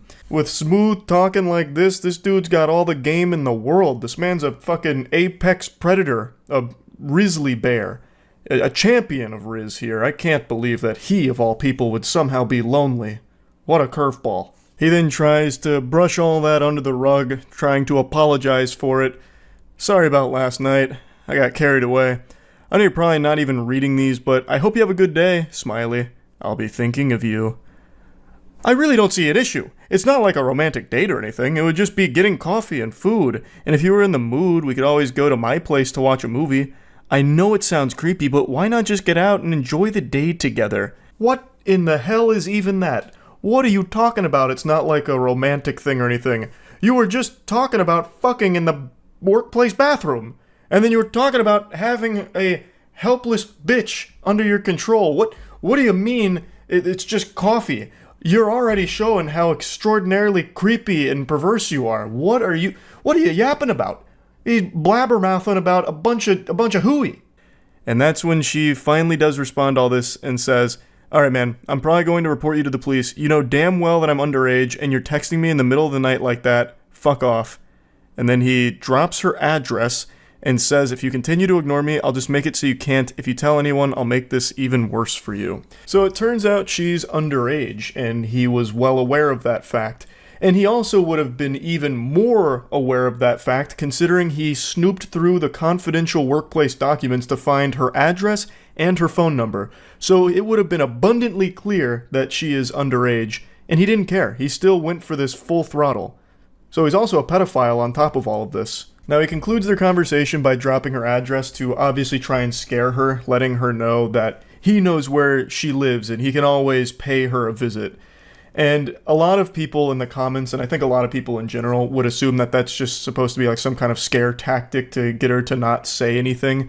Not necessarily that he's going over there right this instant to do something, but that is still a legitimate threat, and I imagine an actionable threat that the authorities can use. This is one of those situations that really shouldn't be taken lightly, and it seems like it isn't. It seems like she's taken the proper measures here, like contacting authorities or contacting workplace staff and all that, which is what she should be doing, because this is just legitimately dangerous. I mentioned at the start that it reminded me of a case from 2022 where a man killed his 17-year-old coworker because he had a huge crush on her, and since he couldn't have her, nobody could. Her name was Riley Whitelaw, and she was murdered at her place of work by this individual. He recently got sentenced in October of 2023 for the murder, and it is just horrifying. Now, Riley had previously made a complaint to the employment about how uncomfortable he made her with like the advances that he would make on her and all of that, and even asked to like have her schedule changed so they wouldn't have to work together. And despite all of that, they still worked together. The place of employment did not change her schedule around to get her away from him or anything like that. They continued to work together despite all of her complaints until it eventually culminated with him killing her. It's a tragic story. Fucking horrifying. And it reminds me of the text messages we just read right there, where a coworker becomes infatuated with someone and then eventually does something disgusting like that. So reading through these text messages, it is a concerning individual in a scary situation. And it's something I think about from time to time about how awful it must be to just be doing your job, doing nothing wrong at all, and then still ending up in a situation like this. This girl never made any advances toward this guy. She never even gave him her number or anything at all, and yet somehow he still became obsessed with her and then stalked her company documents to find her phone number and her address and all of that. It's just so awful. She's literally just doing her job and then gets put in a situation like this because of this absolute lunatic.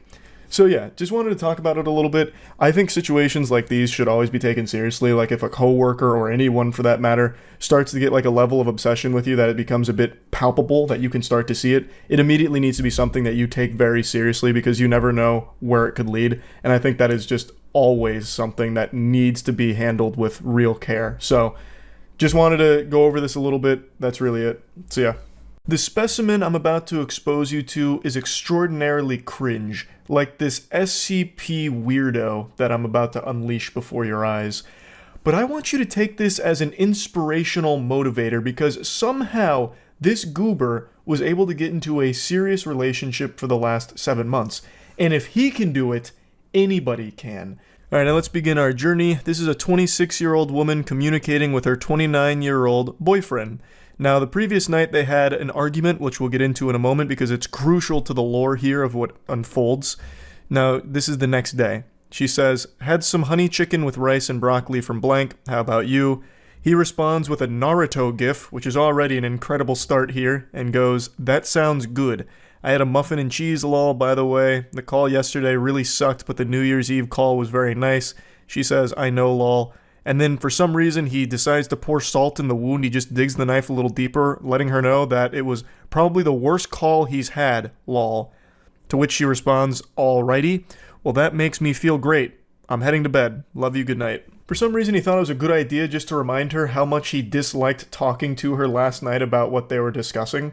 Oh man, that call last night, that was the pits. Jesus Christ, am I right, you fucking harpy? Last night's call was horrible. The New Year's Eve call was a little bit better, but goodness gracious, heavens to Betsy, the call before that, fucking atrocious. And then he'll probably drop another Naruto gif. This time it's like an Itachi one casting a genjutsu. Don't ever do it again. But anyway, the argument they had on the call before these text messages was about her mentioning that she might want to try shrooms at some point. It was basically talking about drugs and how she's not interested in drugs, but the only one she has even an iota of interest in trying is shrooms, like one time. And he took a very hard stance against that. It was like he was a fucking DEA agent here. I'll drop the information right here if you want to pause and read it, but the gist of it is, she mentioned that shrooms at least sounded somewhat interesting to try at some point, though she was never really being serious about it, and if she ever did want to try it, she said that she would talk to him about it first before doing anything.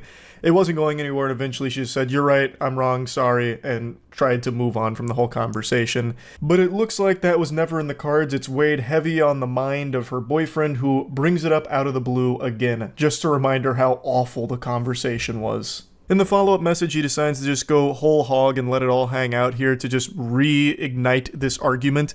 He says, yes, I say wrong stuff to you sometimes. I know I make mistakes, but not this time. I stand by what I said yesterday, and this time you were in the wrong. But I'm heading to bed. I love you. Good night.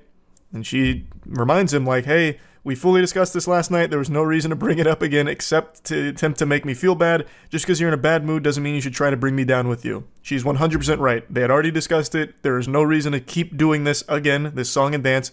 Just let it be. But he just can't do that. I know, but this is serious shit.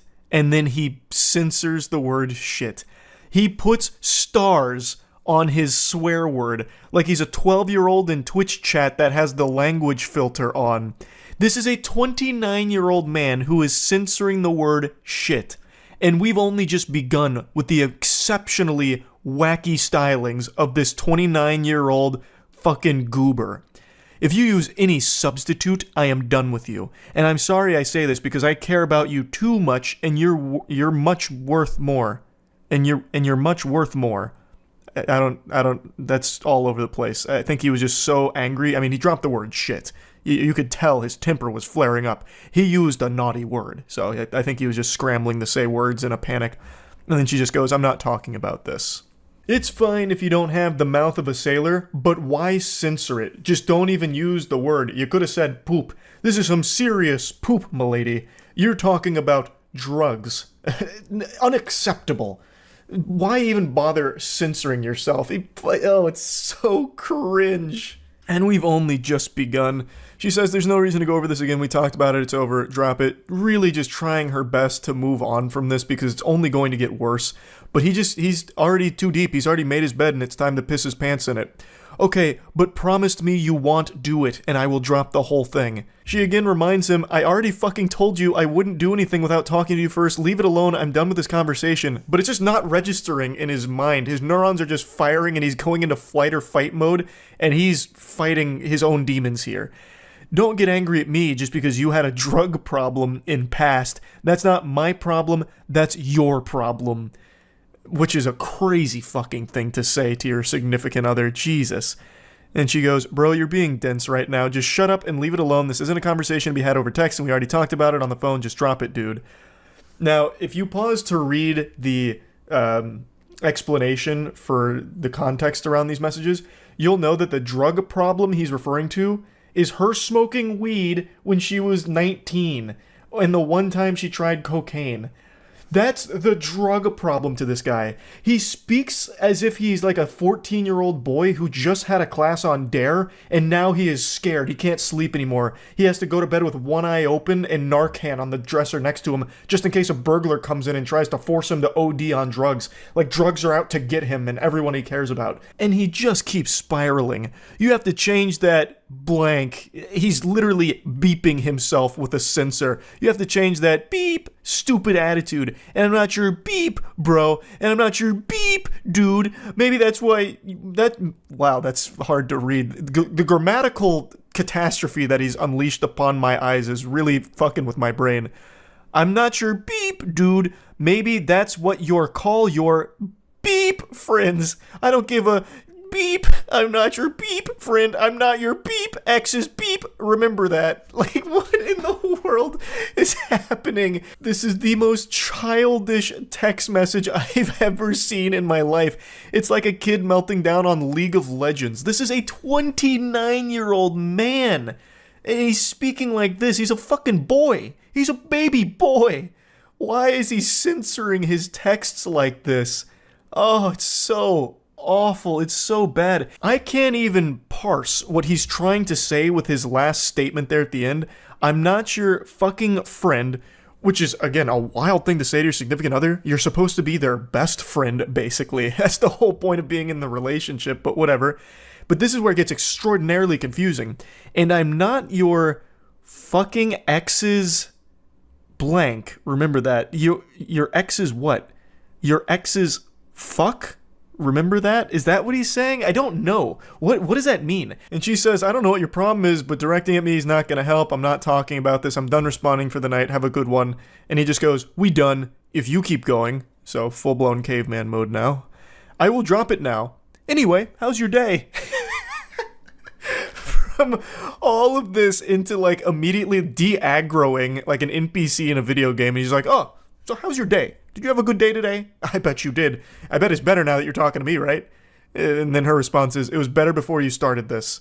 And then that once again sends him off. Well, that's your problem. I just don't want to crackhead girlfriend, and please don't call me bro. I'm not your stupid friends. What the crackhead girlfriend? What are you talking about? She mentioned that the only drug she'd be interested in trying is shrooms, and she wouldn't even actually do it because she doesn't have a real interest. That's just the only one that even sounded somewhat appealing. He's lost his marbles. He's off his gourd for this. And eventually she's like, just go to bed. You need a nap. You're not you when you're tired. And then he hits her with like a threat. It'll be really funny when you're 6 feet under. And she goes, oh boy, here we go again. And he says, anyway, enough of this. Now, I think he's referring to, if you try drugs, you're dead instantly. You'll instantly die if a drug touches your body. It'll put you 6 feet under instantaneously. Like, I don't know if he's actually threatening that he'll put her 6 feet under, but that is kind of how it reads. But I think what he's trying to say is that the drugs are going to kill her, and he's the only one that can save her from going down this destructive path. Now, obviously, and here's a hot take, drugs aren't good for you. But what he's doing here is an outrageous overreaction, and the way he's treating his girlfriend is unacceptable. He's just yelling and screaming at her like it's an episode of fucking Scared Straight. All over her, going over a hypothetical of if she was to ever try a drug, she'd want it to be shrooms because that's the only one that sounds even somewhat interesting, but she doesn't even want to do it. She's not saying she's going to go do shrooms or anything like that. She's not going down this path to being a crackhead like he thinks she is. This is just ridiculous the way he's treating her over this. And don't even get me started on his potty mouth, all those nasty words he's been using here. But luckily for all of us, he's tastefully censored all of them for us. Clearly don't respect me. You think I'm a joke when I'm saying the truth. I wish just once you just listen to me. I think you're a joke, buddy. I'll say it. She won't, but I will. I think you are fucking cringe incarnate. She says, I'm listening. I'm just tired of you repeating it over and over when this whole thing was finished last night. Of course I don't want to hear it again. I dropped it. You should too. Leave it alone. And then he tries to play the saint again, like he's just looking out for her and it's all for her benefit. He's the angel. You know I say this because you are very important to me. Maybe no one tells you this, but I'm the first to tell you, and I always stick with my words. That's what I have to say, and I'm sorry if you hurt, but I had to say it. What a fucking hero. There's better ways of saying it, and apparently you'd already had this conversation the night before, and everything was settled then, but you just keep going. And she said, you didn't have to say it, lol, but okay, whatever makes you feel good. And now the demon comes back out again. Fuck do that. Beep attitude. I'm telling you, if you keep doing this, I'm trying to be understanding, but you give me beep disrespect, Answer, I'm done with you. Fuck off. This mumbo jumbo nonsense. Like, it's the episode of SpongeBob with the sailor words, basically, and he's censoring it in the text. It's so awful. And she goes, just remember, you brought this up, you started, I told you I wasn't talking about it anymore, but you're pushing it, I don't know what else to tell you. She is trying so hard just to move on from this. Like, just give it up, just stop. Why does he keep going? Just stop. And then he drops another extremely mean, nasty insult, saying, no wonder your friend left you and your exes left you. What a huge piece of shit, just a horrible thing to say to anyone, let alone the person you are dating. And then she just goes, ouch, yeah, fuck you. And then he comes back with another confusing head scratcher. I was ready to drop it, but you keep fuck give me, bitch, just stop now. What am I reading? What is that sentence? Oh man, oh brother, this guy stinks. And then he's like, ooh, that wasn't nice and I'm sorry. So he has an immediate change of heart within 2 minutes. And then he's like, he goes full apology mode here to try and save this, even though it's unsalvageable. This is where the relationship should end 100%. He goes, I'm sorry for being an beep. I should have never said that. That was my fault. I really apologize. And thankfully she shoots that garbage down. I really don't want to hear from you. Good night. And then he tries again to go really sweet talking, like, oh no, it's all a misunderstanding. Baby, I'm really sorry. That part I said, I didn't mean it. I'm really sorry. Anyway, baby, I'm so sorry. I should have thought more about your feelings, and at that time I wasn't thinking in that part I said was really not nice, but I love you. So he signs off with yet another completely incomprehensible, dumb, stupid text. But at least there was no censoring in the last part. He didn't use any foul language that needed to be, censored, because he's a classy guy. He wouldn't want any of those yucky words being uncensored in these texts. But yeah, as far as I can tell, she is planning on leaving him, according to the comments, I think. She said she's not going to give him another chance to show this side of him, which is good, because this relationship shouldn't continue past this point. That right there is the kibosh on it with the things he said about this. She didn't do anything wrong. She was just talking about a hypothetical. If she was to try a drug again, it would be shrooms, because it's the only one that seems even somewhat interesting. But she even said multiple times she didn't want to, and she wasn't planning on it anytime at all, really. And this guy just had this crazy overreaction to it. So yeah, huge weirdo, big cringe guy. That's about it. So yeah. It's been a little while since I dropped some hot, steaming, creepy text messages on all of you, and I think we were long overdue for some more, so Coach called me off the bench and I'm about to provide. But something a little different here. The text messages I'm going to show aren't like the standard weirdo, unhinged, lunatic type behavior, but I think it's something that a lot of people might be able to learn from. So, to give a little background, the poster here, she mentioned that she had gone on one date with this guy and knew him for like 2 months, and the date didn't go super well. And then we fast forward to this interaction that we're about to cover, and the reason why I think this is a teachable moment is because I feel like this is something maybe a lot of people do without realizing it's not a good idea, and there's actually hints of old Charles in these text messages here. Deep in the flavor profile of these embarrassing texts we're about to go over, I see myself staring me in the mirror when I was but a wee lad, a young man.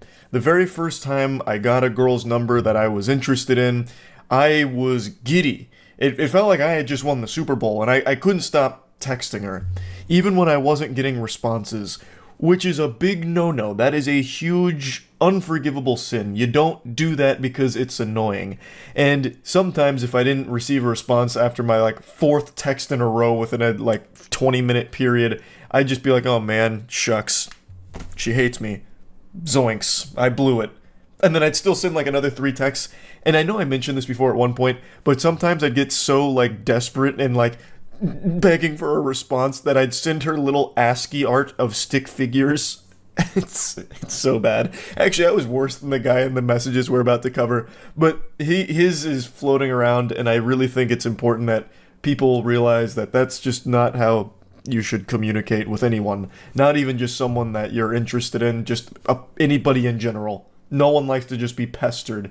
So let's begin. I am believing right now you might be my kryptonite. Need to hang out more, but I'm pretty sure you're my kryptonite. I'm good with anyone, and they will probably be my best friend once they are done. Just what I'm used to. I don't really know what that means, if I'm being honest. What do you mean, she's your kryptonite? But it's supposed to be cute and romantic, but I don't really get it. That's kind of like an insult to her. Like, look, you're bad for me. You literally poison me. You make me sick, is basically what that's saying. It's not really that romantic, but I think he's trying to mean it in like a sweet way. But anyway, she says, sorry I can't talk right now, I just got my son from school, give me a second. Which is totally reasonable. She's giving a response letting him know that she can't really properly respond to whatever conversation's trying to be started from this cold open. And he goes, okay, sounds good, enjoy your time with them please. Cody is about to get home, and then we're gonna go play some skee board, and I'm drinking, and then sends a picture of the beverage. He must have been butt-chugging that Miller Lite there, because then things really fly off the rails. Feels kind of weird being in Wichita Falls. I love it, though. Let's have a good time. Can I call you? I miss you already. Sorry to call, just wanted to talk to you. I'm guessing he tried dialing her there, and didn't get a response. I don't want to be one of those guys that just be passionate about anything, but in the instance I was passing about you, there's a couple things in society that you go through.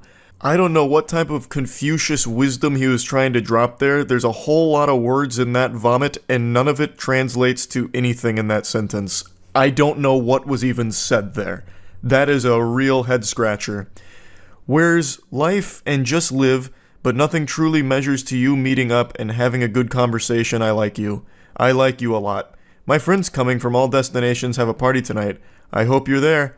I hope you have school, please deem that necessary. Please deem your boy necessary. I love our conversation, but I'm probably the best dude you ever know. Big red flag. Anyone that identifies as a nice guy or the best guy you ever know, hey, probably not going to be the best guy you ever know. Yeah, I'm not gonna beat around the bush here. If you're tooting your own horn, that horn's gonna be stinky most of the time here. But me saying that, I don't know. But you are a princess to me. Sorry to text you so much, as I'm not a texter. Do you need to call me? I'm there. I'm leaving Cheddar's now, about to hang out with one of my friends. He's meeting me here. Heart. And she finally responds saying, I'm sorry, I have class in a minute, I'm trying to rush through everything quick as can be. Again, totally understandable, she has already said that she is busy. So it's probably not a good idea to just fucking flood her phone with all this spaghetti that's fallen out here. So let's break this down. He's clearly very excited. And there's nothing wrong with being excited. Being excited's great, but maybe dial it back when you're not getting responses. He talks about loving their conversation.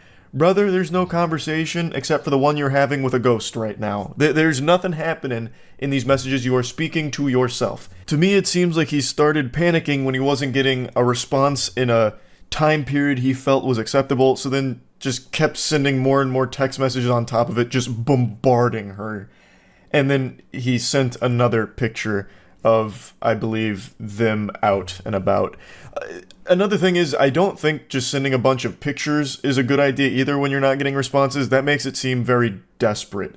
Just let this sit for a bit. Just let it ruminate. Let her marinate on this and get back to you when she's not busy. You don't need to keep sending these text messages, which is a lesson that I and many others have learned. You don't want to just keep texting endlessly if you're not getting responses. There's this unspoken rule, I suppose, about, double texting or the forbidden jutsu of a triple text. Of course, it's mainly a meme, but there is some real logic behind it. If you're texting with someone and they're not really responding, it's not really a good idea to just keep pressing that. Either they're not interested, which is fine, it happens, or they're busy. And in either one of these cases, sending more text messages is only going to serve to make things much more uncomfortable and worse all around. Girl, be you, that's all that I want, but I do want to see you. And then sends this creep shot of just two women at the bar they're at, two older women. And then he goes, so Cody and I are about to take these ladies home, laughing emojis. I swear to God, two old ladies about to take us home. I want to see you. You in class? This is just really weird. This is bizarre. Where is this coming from? Why are you taking a photo of just two random ladies claiming they're trying to take you home or something? shit's getting a little loopy here, and it's still not hitting. She's still not responding because again, she has already explained she has class. She is busy here. Now the way he's texting makes me feel like he's drunk at the very least because it's almost incoherent, like babbling, saying nothing. It's so many messages to say nothing. Like, what do you mean? I hope you deem your boy necessary or whatever. Like, what is going on? Like, this is... You shouldn't be texting right now. What you need is some Pedialyte and just rest and recuperate. So she finally responds again saying, I'm in class, I'm sorry. I don't know what the prize that needs to be paid. Just really love the time we had. Might be getting soft. And she's as confused as I am. What do you mean, lol? Me sure who I am is the price I mean. I appreciate the explanation, Yoda. Again, what? Huh? Another picture of some beverages here. We're about to move, dude thinks he is prettier than me. What the fuck? I told me I can pull more chick than you, bro.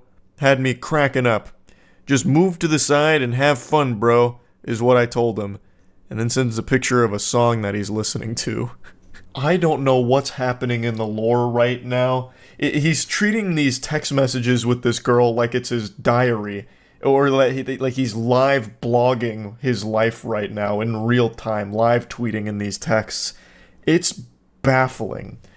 I also think he's making it up. Like, I don't understand what this is supposed to be. You won't believe this. Guy said he could pull more chick than me? Ha! I couldn't stop laughing. It reminds me of that really shitty advice that people used to preach about, convince a woman that you're desirable by making it seem like other women are vying for your attention and time. Like, fake a phone call or something. Pardon me, madam. I'm getting a phone call. Yes, Stacy. No, the pussy appointment was canceled. We can have sex another night. I'm busy. It's boys' night. I'll call you back. All right, goodbye. Sorry, this girl. She always wants to fuck me. But anyway, what was your name again? Like one of those things where it's like, oh wow, this guy's got so many girls are interested in this guy. I mean, maybe I should be interested too. Was the line of thought. That's what those text messages scream to me. That he's just making that whole situation up right there. Because what random dude's gonna come up saying that he's prettier than him and that he can pull more chicks than him? Just a total stranger. That's not like a human interaction that would ever happen. Some dudes smell like ass. Laughing emojis. My goodness. Why are you telling her this? What is the response even supposed to be? And then he just sends like another random photo of someone playing pool. Presumably him playing pool, I guess. I don't know. He just keeps sending all these fucking photos of beer, two old ladies, him, beer, pool. Why? It's not a picture book. It's supposed to be text messages, like a conversation, but there's no conversation. Stop fucking texting. And he just says, haha. And she responds again, finally, after a bit of a drought, saying, that's nice. I mean, yeah, that sums it up. Like, what are you supposed to say to this? Just, oh, cool. Oh, interesting. Nice. And then he goes, not without you. We are at Deep Eddies. My goodness, lol. You are going to be able to come out? We will come pick you up. Am I going to be able to see you before the night over with? Like, he's going full caveman mode with a lot of these statements here. I think he has drank a lot over the course of the evening. And still, after all of these messages, nothing of value was said. It's just been weird. You've sent 30 messages to almost no response ever. So let the lesson be learned here to not just keep texting into the void. If you're not getting responses, don't force it. It's a bad idea to just keep sending text after text after text. This fool. And then she finally responds and she just gets right down to business. I don't want to be rude, but you knew I had class. I made it clear. I've been here an hour and a half and you have texted me 33 times compared to my 5 times. This was all... I bet a lot of you watching this thought that these text messages had come over the course of like a day or something. An hour and a half. Jiminy Christmas. I'm sorry, I do not want to pursue this any further. You don't understand boundaries or when someone isn't answering. Be safe, have a good night. I think that is a very understandable, reasonable, and respectful way of just getting this across here. He clearly did not respect boundaries or respect that she was busy, so I think this makes complete sense. And he says, I won't text you anymore, nor will I ever message you again. Have a good life. My apologies did not mean any disrespect. I hope you climb mountains. I truly like you. Glad you disrespected me now so I know. I get it. Wow. And then that emoji, I don't really know what that emoji's supposed to convey here for the emotion. Told me that you would keep me updated. We have a good life. And then some more hand emojis. I mean, it could have been worse, I suppose. Yeah, anyway, just wanted to share this. Hopefully you learned something from it. That's about it. See ya. Normally when I cover text messages, it's about really creepy guys doing unhinged things to women through texts or videos, whatever. Today's a little different. This is only like the second time I've covered a story like this, where a guy encountered a woman, and it was very different dynamic of things that happened. However, what I want to talk about here is actually the way that this guy handles the situation, because I actually think it's a masterclass in how to communicate effectively. I'll bring you up to speed on the lore that lead to these text messages. The original poster here on Reddit is a man who has been talking to a woman for a couple of hours, and then he receives these messages. Hi. I've been thinking about you all evening and can't get you out of my mind, handsome. I know it's a little early to say this, but I have such a special feeling about you. And he goes, oh wow, that's really nice of you to say. I appreciate that so much. She says, you're welcome. While you've been away, I even told my mom and my friends about you. It truly takes a rare kind of guy for me to be able to say those things so quickly about. I feel so lucky and honored that the stars aligned to have us match when we did. You feel too good to be true, and I want you to know that. And he's blushing here like an anime character. Oh gosh, wow. Gee willikers, goodness gracious. That's super nice. Thank you. Out of curiosity, what is it about me that stands out to you? So, again, they have only been talking for a couple hours in total, and she's already basically planning their wedding. She's telling all of her friends, her family about this guy, despite not knowing shit about him. Prior to this, they had only talked about their pets. At least that's what he said, mainly their pets. So this is a lot to take in here. She's basically creating this Hallmark movie out of nothing. Off rip. We only started talking a couple hours ago and only shared a few texts back and forth so far. So I'm honestly just curious what caught your attention about me, because that's very, very sweet of you. This may sound crazy, but call it a sixth sense if you will. I can read people like a book, and I already feel like you, I've known you forever. I don't know if you believe in past lives or not, but if stuff like that exists, I had a weird feeling about 30 minutes ago that we knew each other in a past life, and I have to get to the bottom of where and how. Damn, that's really crazy. It really is, though. Thank you for finding your way to me. And he just goes, haha, you're welcome.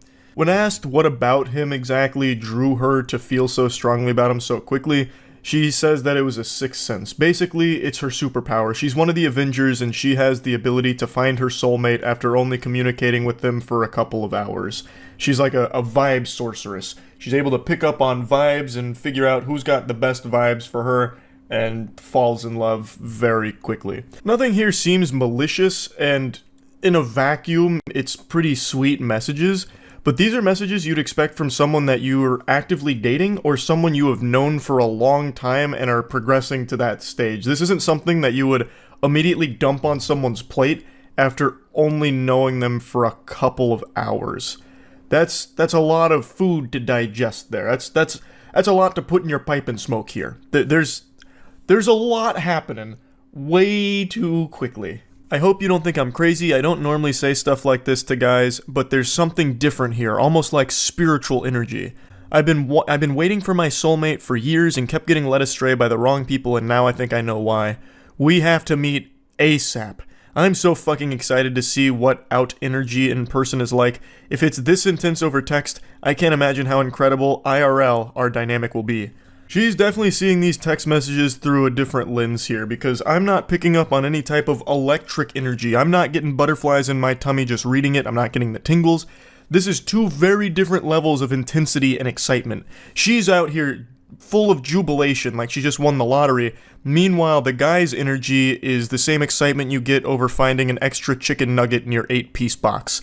Like, it's very different. But he still says, when are you free? I'd love to meet tomorrow, but I have therapy late afternoon and then work at night. So how about the day after? That would probably work. I can let you know for sure by tomorrow at some point. How about I take you to dinner? I would love that. I'm so looking forward to the first meeting in our beautiful story, handsome. Aw, lol, you're so sweet. I have to go to bed now for work tomorrow morning, but let's talk more tomorrow. Absolutely. Sweet dreams, sweetheart, and you'll be in my dreams. He says, sweet dreams, I hope you have a good night's rest. The next morning rolls around and it's a totally different ball game, sports fans. Good morning. How's your morning going? She says, good morning. Fine, and yours?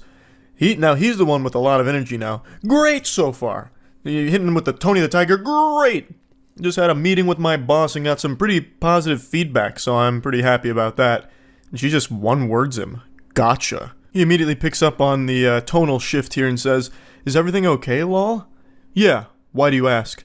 Because you're being more short than you were yesterday, which is fine. I'm just trying to see if you're okay and if you need anything. This guy seems like an actual sweetheart, but this guy seems like a fucking peach. This guy seems legitimately like a nice person. And she goes, I appreciate that. Well, to be honest, I was in my feels this morning when I woke up to no good morning text from you. That's an odd thing to expect from someone who is legitimately still a stranger to you, but even still, he apologizes, saying, oh, I'm sorry, I woke up later and had to rush to work. As soon as I got to work, I had the meeting with my boss and then immediately texted you after the meeting was over. I'm really sorry for the misunderstanding. Yeah, it's cool. I just thought you were perfect for me and then this happens. And he's as confused as every other person on the planet would be. He says, I'm confused. Did I do something wrong? It's still pretty early in the morning. It's not like I went most or even half of the day without texting you. She then says, love is about prioritizing other person and you clearly prioritize your job and your boss over me. I'm going to let that ruminate for a moment. I'm going to let you go ahead and marinate in that text for a second. And now we'll proceed. He says, you could have sent a good morning text to me too, you know. Let's just pause there. Love is about prioritizing other person and you clearly prioritize your job and your boss over me. Yes, as he should. You are a stranger. What do you expect him to do? March in there up to his boss, spit in his face and be like, I quit. I'm going to go travel the world with this girl I talked to last night. We're going to go around the world in a hot air balloon, damn it. And you can't stop me anymore. I don't need this job. I'm out. What an extraordinarily selfish and downright evil thing to ask of a partner. Especially one that's not even your partner. This is, again, a mysterious stranger to you. They haven't even met yet. I hopped on Apex Legends on stream the other night and ended up queuing with a random squad mate in 3 consecutive games. I knew more about that motherfucker through him just on the open mic than these two know about each other. And it's not like I'd send him a good morning text, but like she's making this huge issue about not receiving a good morning text in a timely enough fashion for her expectations. He still sent a good morning text, mind you, when he didn't need to, since again, they're not dating and they really don't even know each other at all, but he still sent one. It just wasn't fast enough for her, and that right now is a massive problem to her. That is shocking. Why does it automatically have to be me going first? Plus, to be honest, we barely know one another. I don't think it's fair that there are already these expectations. Super reasonable from him. And he's right, if it really is a huge deal to her, she could have been the one to send the good morning text, and then he would have known and been able to respond when he could. She then says, dude, you are the man here. You're supposed to be winning my heart. That's your role. I don't want to chase someone. I deserve someone who will romance me and win me over. Waiting to text me until you get to the office shows your priorities are not what I thought they were. What the fuck? What are you talking about? He's already won your heart over by just existing, it seems like, since you... Oh, I'm farting. Yeah, that's how much I think of that statement. I rest my case. I'll let my asshole do the talking on that one. Not much more needs to be said there. He then responds, I'm sorry, but this is crazy. We are practically strangers and you're already making demands.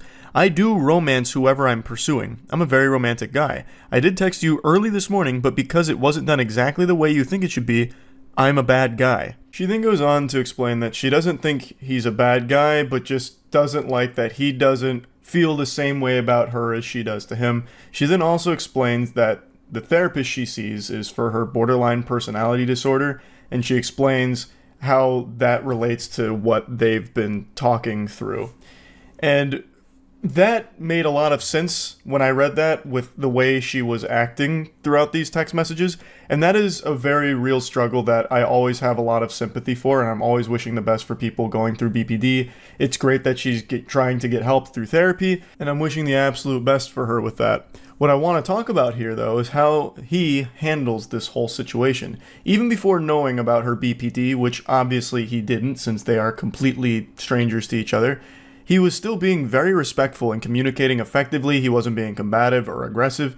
He was being a very wholesome individual, and this is just an unfortunate set of circumstances. He responds by saying that he appreciates her sharing her vulnerability, and then says, "Do you mind if I share something that's bothering me a little bit?"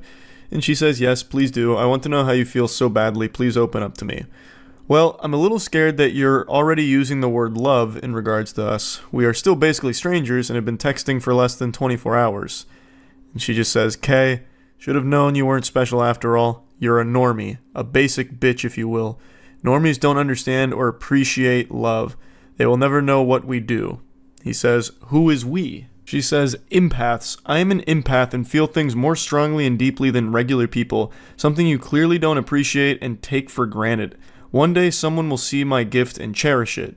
He says, "I mean, I wanted to take you on a date. If it went well and we were compatible after a while, I was definitely interested in a serious committed relationship, but I do have to meet someone first to know that and hang out a bit first before I make that commitment," which again is a totally understandable thing. And she says, "Fuck off, bro. You're disgusting. I can't believe I ever saw something in you. You are not the one. You're just another schmuck in a long string of disappointments." Schmuck is a word I haven't heard since the Stone Ages, and I really appreciate that she dusted it off for this message. Schmuck is something that used to make me giggle every time I heard it when I was a kid. "I deserve better. Fuck you. You thought I loved you, but I don't, bitch. Don't ever contact me again. We are over. I never loved you. You lost the best girl. You'll never meet someone like me again because you're a normie who can't see or identify a gym. We are not the same. Love is not a lie. You were. You're the problem. Don't contact me again, basic bitch. You repulse me.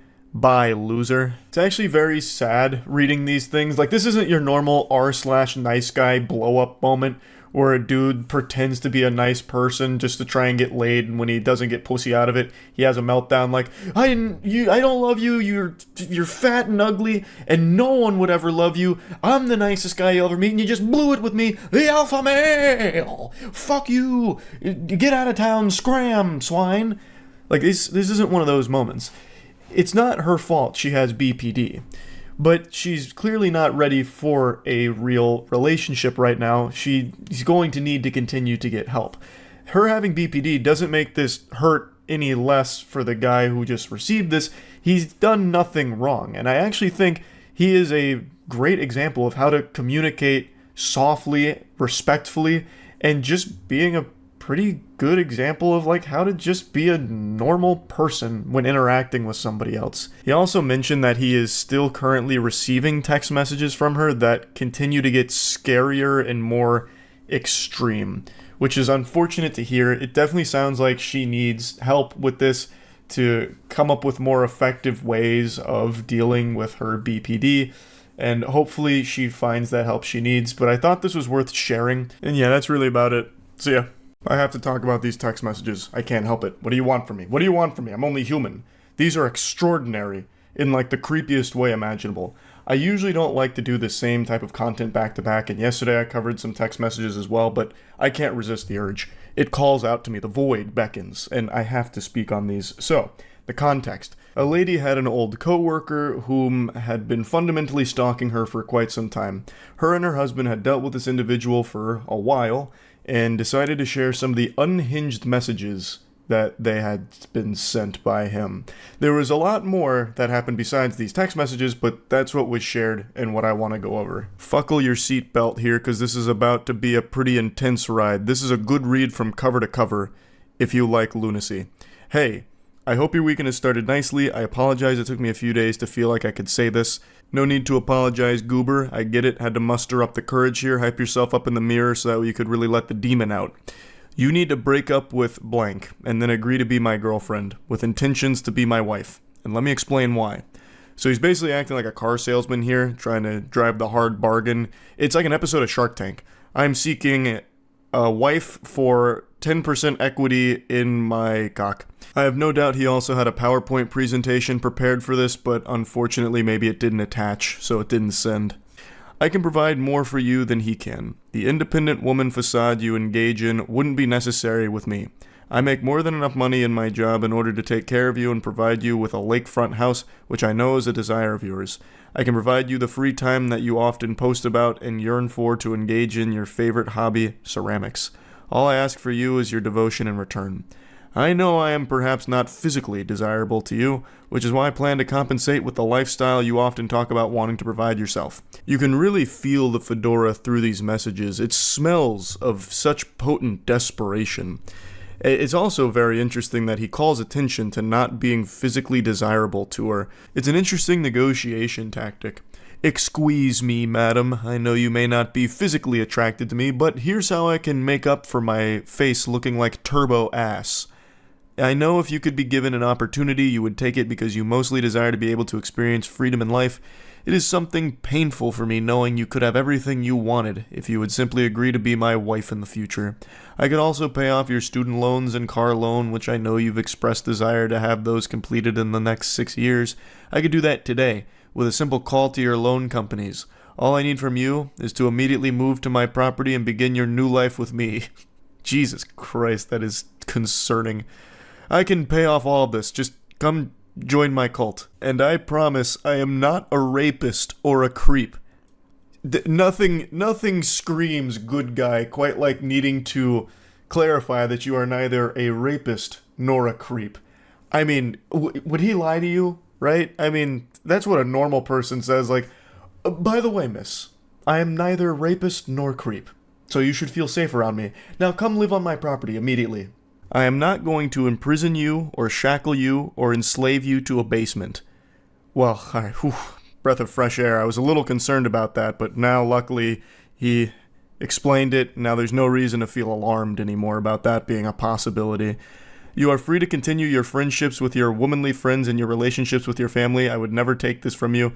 I would never force you into sexual situations you do not want to be in. I know it must sound so strange hearing this, but I feel I must make it clear to you that this is a dream opportunity that will not harm you in any capacity other than dropping your current life, boyfriend, and job, and immediately begin pursuing your hobbies while we plan our wedding. I've got a sneaking suspicion that this guy would absolutely shackle her and imprison her in the basement, but I imagine she wouldn't be alone down there. There's probably quite a few other victims that he has in that basement. This is a fucking unhinged creep. Now, it's important to mention that this isn't just some random person sending a bunch of nonsense. This is a very credible threat to the safety of this woman. So, according to the husband, they had been dealing with this individual for quite some time, and they even went to court over it. There's a lot that this individual has done, aside from just these creepy messages, and it had been a huge problem for them for a while. This is a really dangerous person to be around. I hope you're not overwhelmed. I know we have not spoken very much in the last 6 years we've known each other. I've always known you were supposed to be mine as soon as I met you on March 3rd, 2018. He's got that shit marked in his calendar as the most important day of his life. I've never once inserted myself into your life. I haven't pestered you for your phone number, and we have an occasional chat on Facebook now that we're not in the same office anymore. I've been satisfied with this level of acquaintanceships for years, and I understand that you have been with blank since 2012. I understand you were committed to him prior to us meeting, but blank, you must agree that we have something special.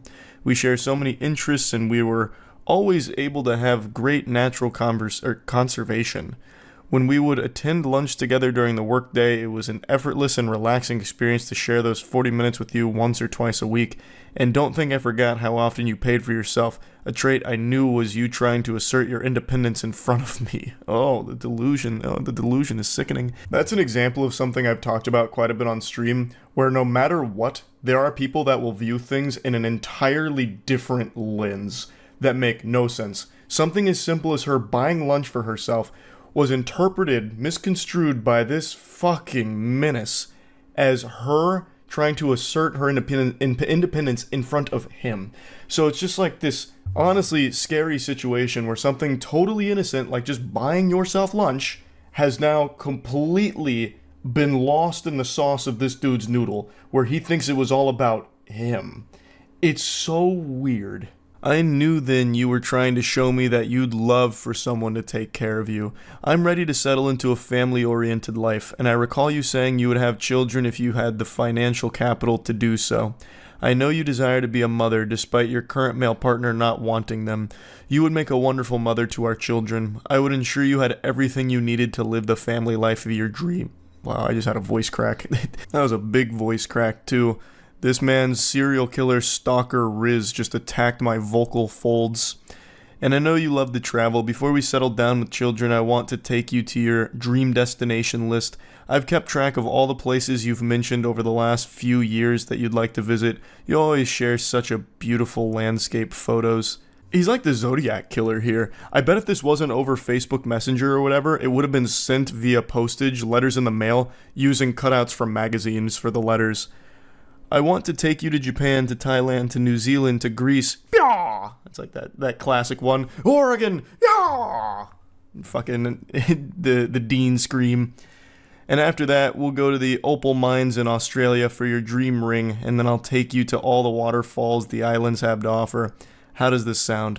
My proposition is serious. You know I am a serious man. I'm turning 45 years old this year, and you are turning 32 years old. It's time to start making decisions about our familial life and how to enjoy our remaining years. Please know I have never offered any woman this proposition. I have a very secure career that I enjoy and will do whatever it takes to maintain in order to have your companionship, sexual prowess, and motherly raising of our children. I will give you everything you desire, as long as you agree to be my wife and raise our children. A very strong negotiation overall. I wonder how she'll respond to this in the Shark Tank. Hey, blank. I wanted to acknowledge that I received your message. It's really long though, so give me a minute to read and respond. That feels more like she's very afraid and is doing this out of pure obligation, like buying time, to figure out how to handle this without setting this guy off on like some kind of rampage, like this violent outburst, which is smart on her part for sure, to like very gently navigate this, because it's a scary situation having a stalker like this. Good morning. I am still awaiting your acceptance of my proposal. I look forward to hearing from you. Oh god, he's dropping the hammer now. It's all business, and he's not taking no for an answer. Good morning, goofball. I'm going to be perfectly honest. I don't know how to respond to this. I don't mean this negatively, but I honestly don't know whether or not to take this seriously. What I mean by that is, I don't know if this is a joke or not. You said this is quite out of left field, so I'm not exactly sure how to respond to you.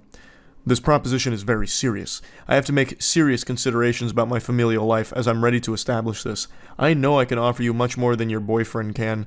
It has been 10 years, and he still has not provided you with those things you desire most. I am a better provider than he is, and I will ensure your needs are met. Please, I would appreciate you taking this seriously and giving me a date and time I can come collect your items and move you into my house. It's in northern blank. This guy is already convinced that it's a yes, and now he's just trying to figure out when he should schedule the college hunks hauling junks to come collect all of her shit to move in with him. So now she fully responds to this. Surely you have to understand I can't agree to something like this. My life is my life because I've built it this way. I am not a damsel waiting to be rescued. While yes, I would enjoy an easier path to achieving the lifestyle I want, I don't mind working for it, and frankly, I'm insulted that you perceive my career to be a choice I'm settled to because I have not found the right man. Most importantly, it's another level of egotistical to assume I would dump an 11-year relationship in an instant for a fantasy pipe dream of yours. I mean this seriously. I'm not interested in your proposition. Trading my life for materialistic items and to be breed mare is not something I ever intended to do with my time. I don't know you. You don't know me. You have a limited glimpse into my life through my social media posts. What you see online represents a fraction of who I am as a person. We were co-workers and nothing more. I made this very clear to you in the years we worked together. I was in my relationship prior to even working with you. Yes, you're right, you never crossed that boundary, but instead you spent the last 6 years building a fantasy and dream life in your mind in which you think I would trade my value as a human being for a lake house and free time for pottery. I'm not sure how you became convinced this would be enough to make me leave the life I have built, but I need to assure you it's not. Please do not ask me this again. I am not interested, nor will I ever be interested in being your wife and child bearer. So she lets it all hang out here. She pulls no punches. She sets the record straight and says it right to his face. Well, as close to his face as anyone will ever come through text messages here. Breedmare. Now, there's no need to insult me. I am not propositioning you to live in solitude and to raise children alone. I want a family. I want you to be my wife, specifically, and I want to build a family with you. I thought you were intelligent enough to understand how great of an offer this is. Buddy, she is intelligent enough to recognize that her life would be in danger saying yes to you, you absolute maniac. You fucking weirdo. She is extremely smart to say no to this, as pretty much everyone on the planet with any level of survival instincts would. You're weird, you're dangerous, you're creepy, you're a stalker. Everyone's going to be saying no to you. I know you're primarily saying no because you don't find me physically attractive. If I looked better than your boyfriend, I have no doubts you would emphatically tell me yes. I didn't know you were so shallow. Oh, now he's going full nice guy mask off mode, even though he wasn't really putting up a nice guy persona in the first place. You would learn to be physically attracted to me just as I learned to be physically attracted to you after you gained 60 pounds. You look much better when you are staying in the 150 to 200 pound range, yet I never said a word to you about the fact that you gained so much weight because I realized you were perfect otherwise. I realized your looks didn't matter when your soul is what I wanted to spend time with. He probably wants to suck her soul out of her body like Shang Tsung. Like, this is a threat to her life, and she is absolutely making the right call, trying her best to get away from this guy and shut it down as hard as possible. It is simply a trade for a house and free time. Oh, the barter method, of course. I am offering you the very thing you constantly talked about and post about, the freedom to enjoy your existence without stress and anxiety. There would be more stress and anxiety with you because you are actually dangerous. It'd be a constant, guessing game of whether or not she's going to survive through the night under your roof. This guy is fucking scary. And he makes it seem like so simple. Simply in return, we are married and have a family together. Yeah, I mean, that's small potatoes. That's nothing. That's no big deal. It's a great trade. You get a house and you get the weirdest man in the world. A win-win. You would learn to love it because our home together would be so peaceful and joyful. However, perhaps you're right, and you are not the woman I thought you were. You're attracted to a low-life loser who filed bankruptcy at 25, hid his credit card debt from you. You pay his bills while he job hops because he doesn't know how to stay at a job for longer than a year. You cried constantly at work and had panic attacks not knowing where the money was going to come from. And what did you do? You worked a second and third job to make ends meet while he piddled away at putting in applications and not manning up to do what he needed to do. Why are you choosing this weak boy over me? I am mature, career-oriented, family-oriented, and I am a devoted partner. I would never force you into a position to make up for my shortcomings like your boyfriend does. I am better than him in every way, and yet you still choose him. It is baffling to me why young women like yourself want to be with the losers and drug dealers who will end up beating you silly. Keep in mind, this is coming from the same worm, the same specimen, who had to assure her he's not a rapist and wouldn't imprison her and shackle her. I think this guy is the one that most likely would beat a woman silly, because he has all of the red flags you could possibly fucking imagine about a man. I'm going to fast forward through the second paragraph meltdown here, which is just a teary-eyed tantrum with him shaking his fist saying, I thought you were different. You must stay with him for his penis size, because I can't even begin to understand how someone as intelligent as you are would turn down my offer. A luxury life free of stress turned down for a life of second guessing and financial strain? Why? What good reason do you have to turn down my offer? He immediately goes to wiener size. Just another huge insecurity here. So I'm guessing not only is he physically appalling, but he also has a tiny cock. She says, I'm not even going to entertain that message with a response. I don't owe you any explanation about why I'm still with my boyfriend even after all his shortcomings. I don't owe you an explanation on anything, ever. I've been wondering all evening what it could possibly be about me that you're so repulsed by that you won't accept the offer of a lifetime. Yeah, it's such a mystery. What about this perfect gentleman here and scholar would she find repulsive? I'm racking my brain and I got nothing. I have no idea. What could she possibly not like about him? He's such a doll. My friends are also appalled. Why aren't you accepting this? Yeah, I'm sure he has so many friends. He contacts all his friends. He's like, guys, she won't just give up her life and move in with me. What's wrong with this bitch, huh? What's going on? Is she crazy? She's crazy, right? It's not me. I'm not the problem, right? I didn't think so. It's definitely her. It's everything you have ever wanted, and you're turning it down still? Why? You owe me an explanation after I spent years ensuring I had enough to offer you. That's really scary. If this guy's whole motivation for like working hard, grinding, and getting money is just to try and act on this fantasy delusion with a stranger, that's unhinged. Well, all of this is unhinged, but that one's even wilder because again, they're not close to each other. They're still pretty much strangers. I'm starting to get very upset by your actions. You have one more chance. Anything less than an emphatic yes will not be accepted. So he tries to bring it down, an ultimatum. Last chance. This is the last ball game pitch here. It's got to be a home run yes or I'm out. I'm sure this will come as a huge surprise to all of you watching this, but she still said no. In the most polite way possible, fuck off. I don't owe you shit. I'll be blocking you now. Have a great rest of your life. I waited all day to see if your little conniption would resolve and you'd come back begging me for this opportunity. But I see you've decided to block me on Facebook, but too stupid to also block me on Messenger. At least for now. He's now fully in his villain arc. He put on a trench coat, sunglasses, and he's doing this while typing. I see you've blocked me on Facebook, but not Messenger. For now. I cannot believe I allowed myself to become entangled in the idea that a beastly fat woman such as yourself would actually choose to settle down with me. I can do so much better than you, and yet here I was offering you a way out of your wretched life. We both know you're settling with blank because you're too lazy to lose weight and make yourself more attractive, and you've trained him to be okay with your fat. I was willing to let your fatness go to the side because I knew if you had free time, you'd lose the weight and retain a more attractive figure for our relationship. I'm embarrassed I've spent so much time preparing for this moment and was wasted on a fat whore who doesn't know when she has struck gold. I truly thought you were different, that you actually wanted a nice man to be with. I see I was dead wrong. And she says, you can literally suck the juices out of my fat blank and choke on them, you absolute troglodyte.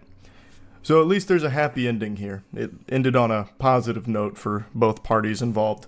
So this guy did end up doing the quintessential nice guy sign off, that standard song and dance of, you know what, I'm better than you. I should have never wasted my time with you because you're fat and you're a whore and you're chunky, you're chubby, and I hate you. You're tacky and I hate you. You're fat and I'm a nice guy, the nicest guy you'll ever meet. You blew it. You blew it. It's on you, and you should feel bad. I'm not crying, you're crying. That's where the text message journey comes to a conclusion. Like I said, there was a lot more outside of text that he did, but I only wanted to focus on the texts. Hopefully they don't have to deal with this individual anymore going forward, and yeah, that's about it. See ya.